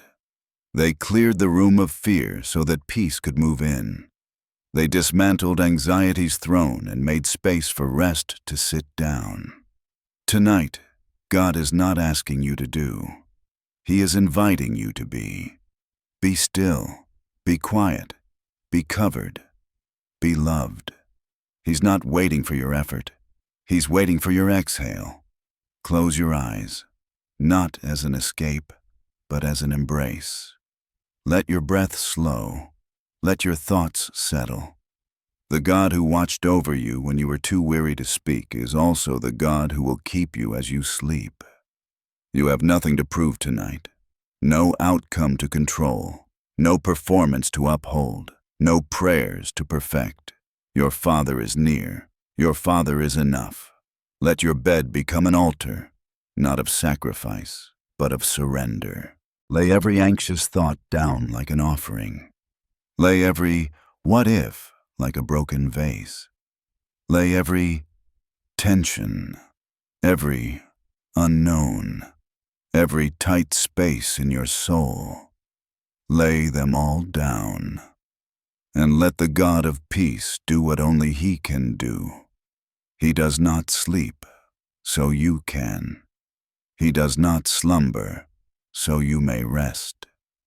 His watchful eye is not distracted. His strong arm is not weary. His love is not impatient. He is fully aware of every detail of your life and fully present in the room with you now. Can you feel it? That shift in your soul, from managing to resting, from holding to releasing, from striving to simply breathing. This is not a lullaby. This is a holy transition, a deeper place, a gentler way, a stronger trust. Sleep now, under the banner of His goodness. Not because you figured it all out, but because you're done pretending you need to. Speak softly in your heart one more time. I trust you, Lord. Even here, even in this, I trust you. And let your body follow that prayer into peaceful surrender. This is not the end of your story, but it is the end of the striving part. Tomorrow may hold more questions, but tonight holds His arms, and they are enough. Sleep isn't just a biological necessity. It's a spiritual invitation, an act of trust. Because when we fall asleep, we let go of what we cannot fix. We release what we cannot control, and we entrust ourselves, fully, silently, into the hands of someone unseen. There is a sacredness in that kind of surrender, a holy hush. Not because the storm has passed, but because the soul has chosen peace in the middle of it. Tonight, the Father doesn't ask for your strength. He doesn't demand another word. He doesn't require you to figure it out. He simply opens His arms and says, "Come rest in me." And what a comfort it is to know this. God does not need your worry to complete His work. He doesn't require your perfection to fulfill His promises. He's not pacing the heavens, anxious about what happens next. He is seated, because the victory is secure. And now He invites you to be seated too, in your spirit, in your heart, in your very breath. There's a rhythm to this night, a gentle lull, like a melody of mercy sung over your tired thoughts. The kind of melody that turns overthinking into stillness and unrest into peace. Can you feel it? That sacred softness covering your heart like a warm blanket? It's not just comfort, it's a person. The very presence of God wrapping Himself around you in unseen gentleness. Scripture says in Psalm 4:8, "In peace I will lie down and sleep, for you alone, Lord, make me dwell in safety." There is no safer place than being held by the one who cannot fail. Close your eyes now, but don't just close them as an act of routine. Close them as an act of reverence, not to disconnect from life, but to connect more deeply with the one who sustains it. Tonight, God is tucking you into His will. He's whispering over your breathing, "I've got it. Rest now." Even if the day was filled with chaos, even if the heart carries hidden heaviness, even if the questions are still unanswered, this is still a night of peace.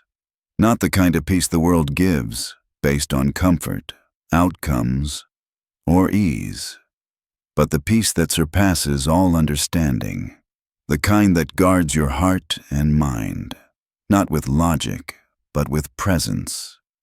Your body may be weary, but your spirit is safe. You don't have to scan the horizon for signs anymore. You don't have to interpret delays as rejection. You don't have to decode the silence. You can simply lie down, not in defeat, but in faith, because the God who leads you in the light is the same God who keeps you in the dark. Let your soul unwind now. Let your inner fists unclench. Let every tightened muscle release its grip. You don't need to guard your heart tonight from disappointment. Your guard is standing watch. The Lord is not just with you, He is for you. Not just aware of you, but actively surrounding you.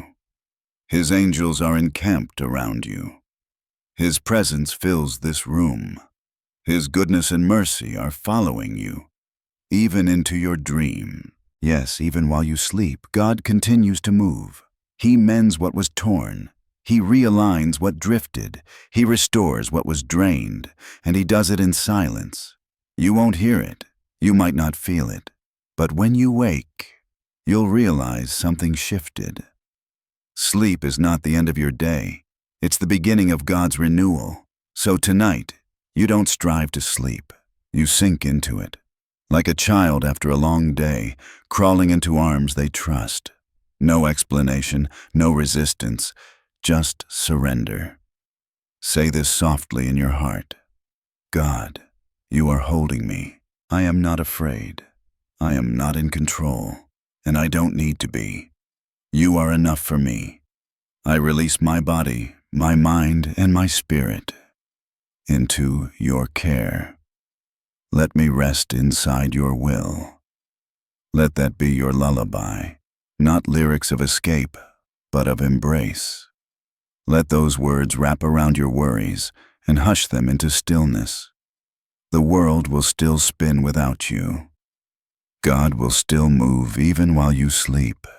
And tomorrow's battles are not yours tonight. You are not defined by what you carry. You are cherished for who you are. You are a child of God. And children sleep when they know they're safe. You don't have to rehearse tomorrow's trouble. You don't have to replay today's mistakes. Tonight is for restoration, for peace, for holy quiet. So let it in. Let peace fill your lungs. Let rest baptize your bones. Let joy wait for you on the other side of sleep. And may you wake not just rested, but renewed. There's a kind of peace that doesn't ask for your permission. It simply enters, moves through the room, and takes its place like a sentry at your bedside. This is not ordinary calm. It is the supernatural shalom of God.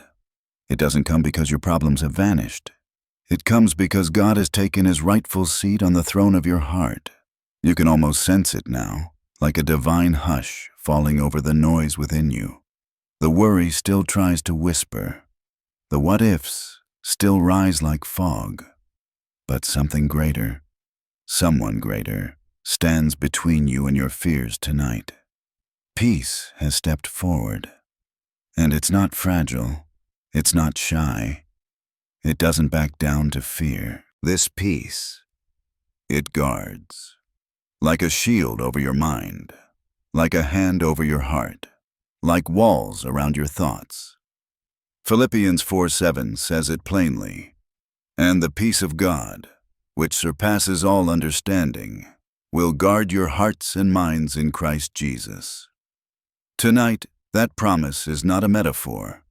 It's your reality. Right now, that peace is fighting for you, fending off lies that tried to nest in your mind, disarming the shame that lingered after sunset, softening the ache that threatened to keep you awake. Peace doesn't always mean the absence of noise. It means that inside, where it matters most, you're no longer being shaken. And tonight, God is building walls around your rest, not made of brick and stone, but of presence and promise. There is something holy about what's happening in your spirit right now.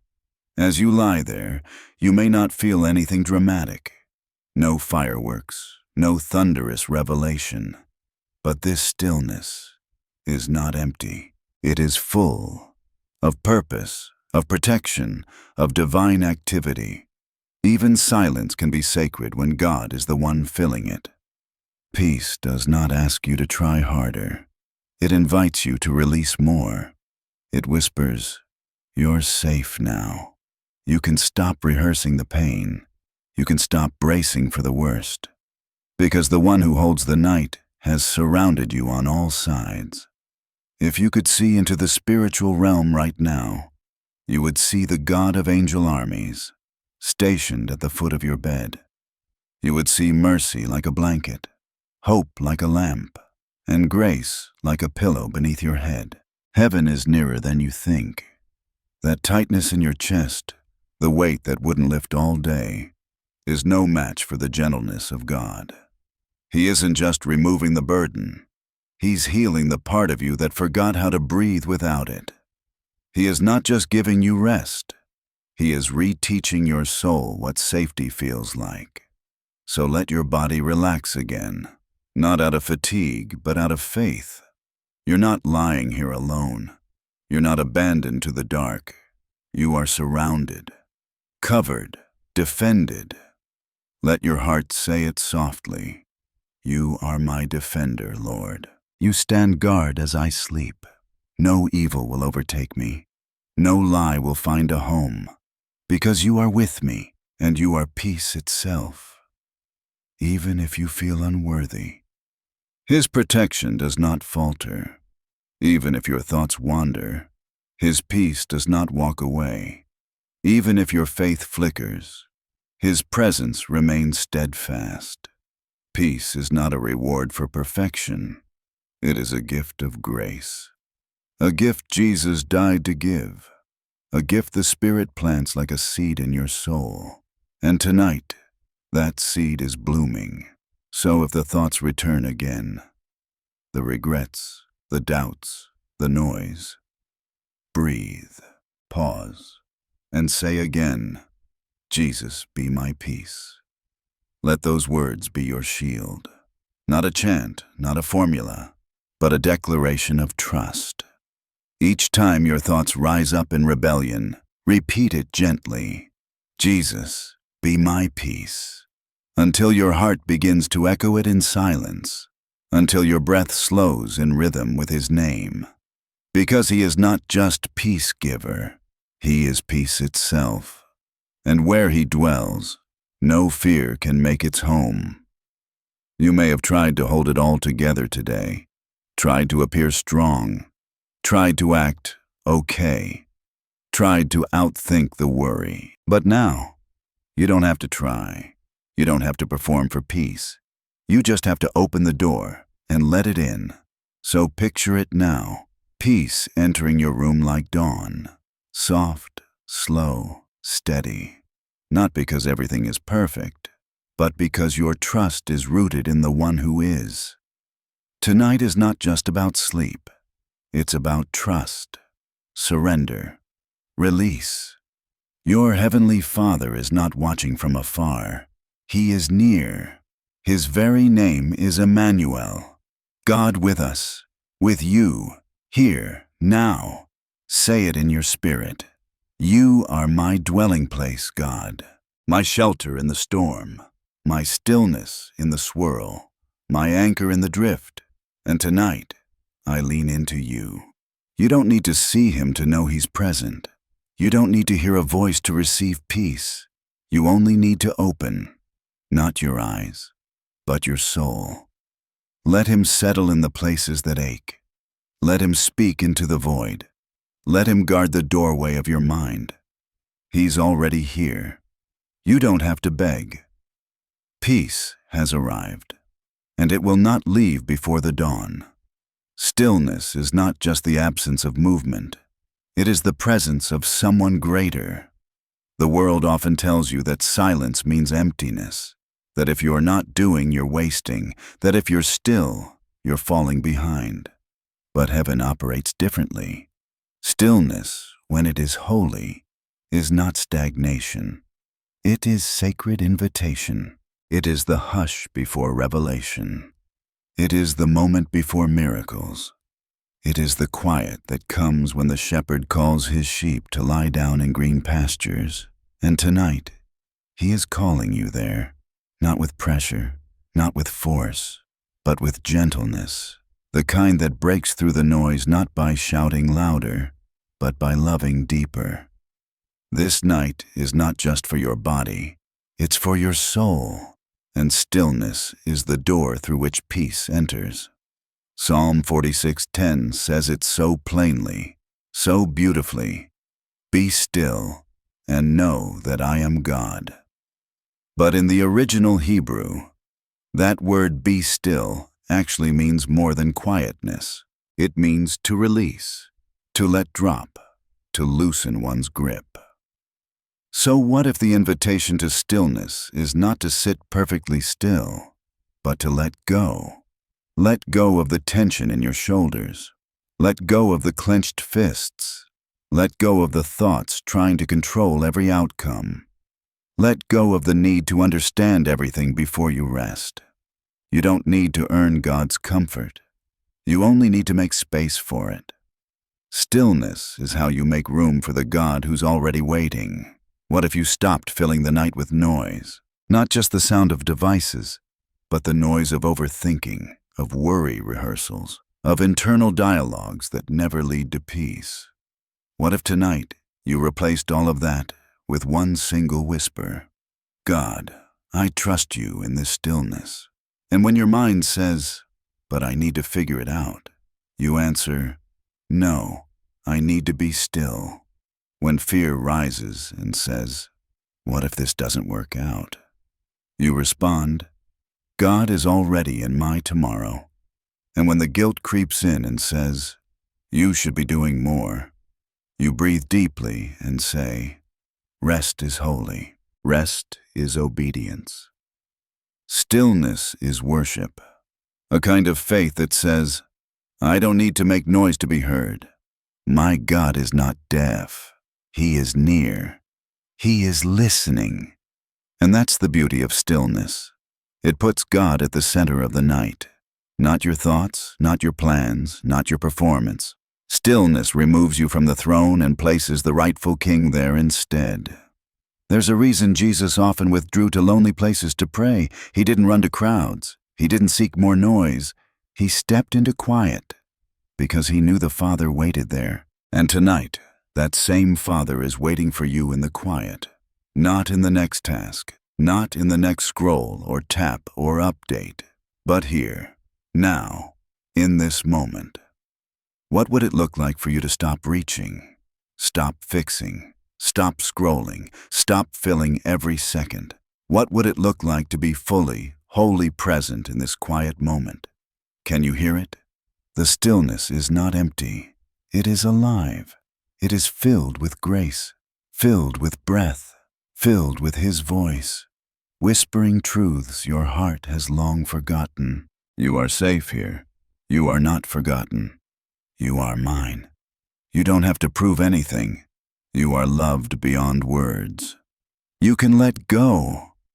You've been carrying too much for too long, trying to be everything for everyone, trying to hold the house, the job, the future, the family, trying to carry your reputation, your purpose, your deadlines, your dreams, your fears. But the stillness says, put it down. You weren't built to carry all of this. You don't have to hold the weight of the world when the maker of the world is holding you. Let that truth sink in.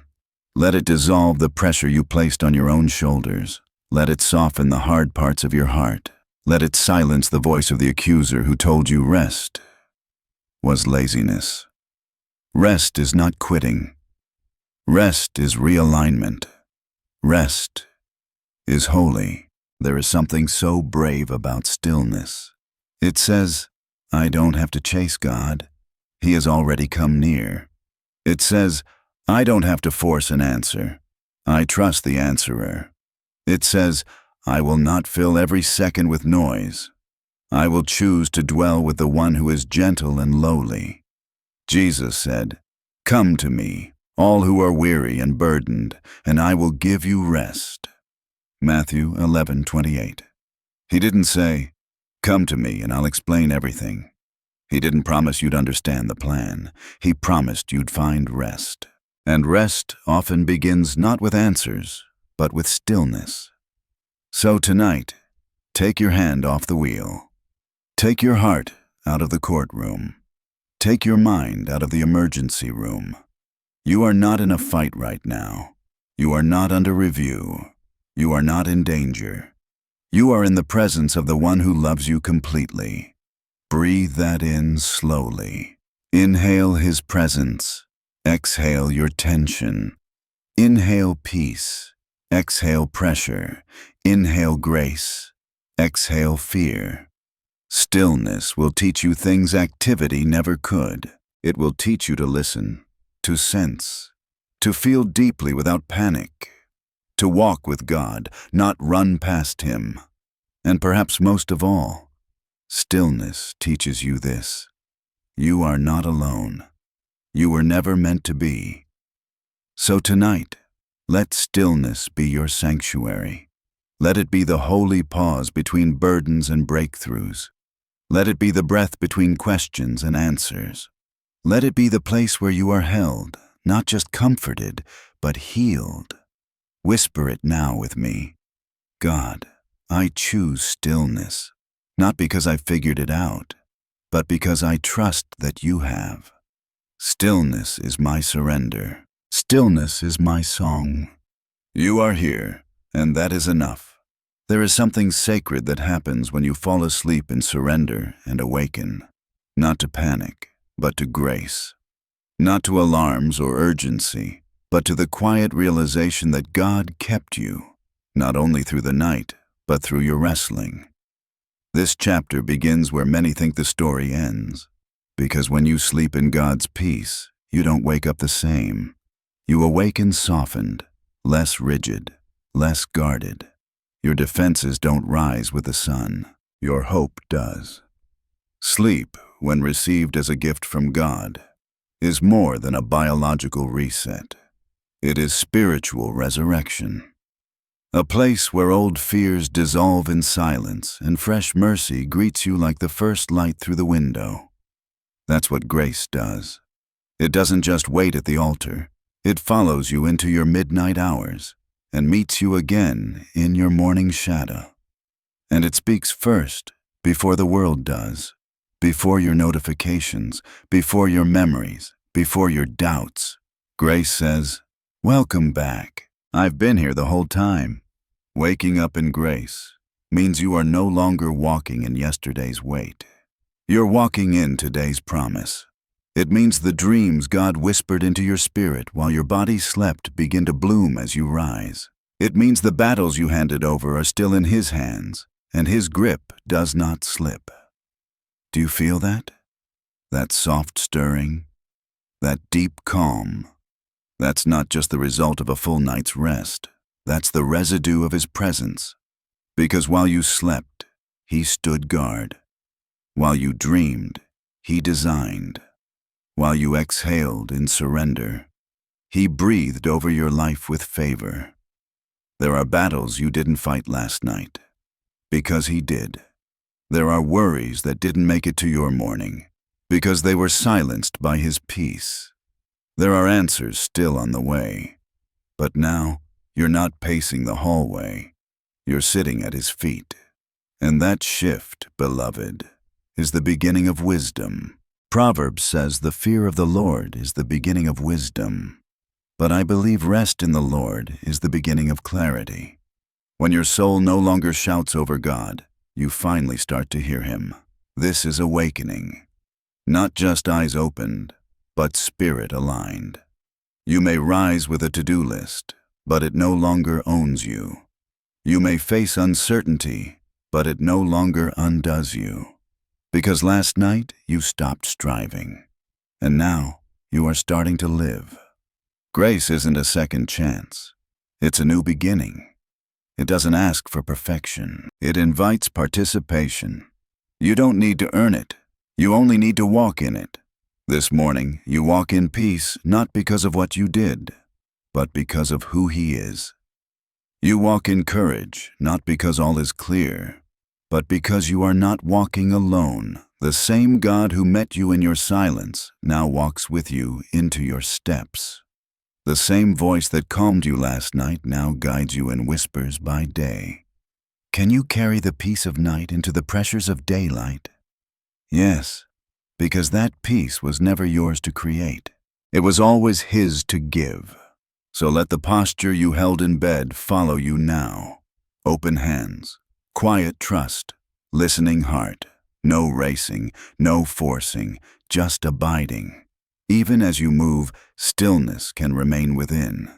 That's the secret of spiritual rest. It's not confined to a pillow. It's found in presence. And today, grace gives you permission to walk slowly, to speak gently, to choose compassion over performance, to breathe deep before responding, to lean on wisdom before reacting, to trust God in the mundane moments, not just the miraculous ones. This is how grace awakens us, not with explosions of emotion, but with the deep steadiness of peace. You might still hear the old voices, the ones that accuse, compare, rush. But now you know what to do. You pause. You return to the stillness, to that sacred breath, to that holy place inside that whispers, I am kept. I am held. I am loved. Every new day will bring its share of uncertainty, but not every day must bring anxiety. When peace becomes your rhythm, chaos loses its power. Let this be your rhythm now. Wake slowly, breathe gratefully, speak softly. Don't rush past the peace. Let it walk beside you. You're not late. You're not behind. You're not missing anything that's meant for you. God's timing is not bound by the clock on your wall. It's anchored in the goodness of His heart. If today is slow, walk slow. If today is uncertain, walk by faith. If today requires courage, ask for grace. You don't have to conjure up strength from within. You simply return to the place where peace was planted and draw from it again. Even now, if the anxiety creeps in again, you know what to do. Close your eyes. Whisper His name. Listen for the hush of His voice. I'm here. I've got you. Just breathe. And you do. Not because the day is easy, but because the peace of last night was not temporary. It was a gift that came to stay. This is how you live now. Not anxiously, but awake. Awake to grace. Awake to God. Awake to the present. Your story didn't end in the struggle. It rested in His arms and rose in His love. And now, beloved, you don't just rest in peace. You rise in it.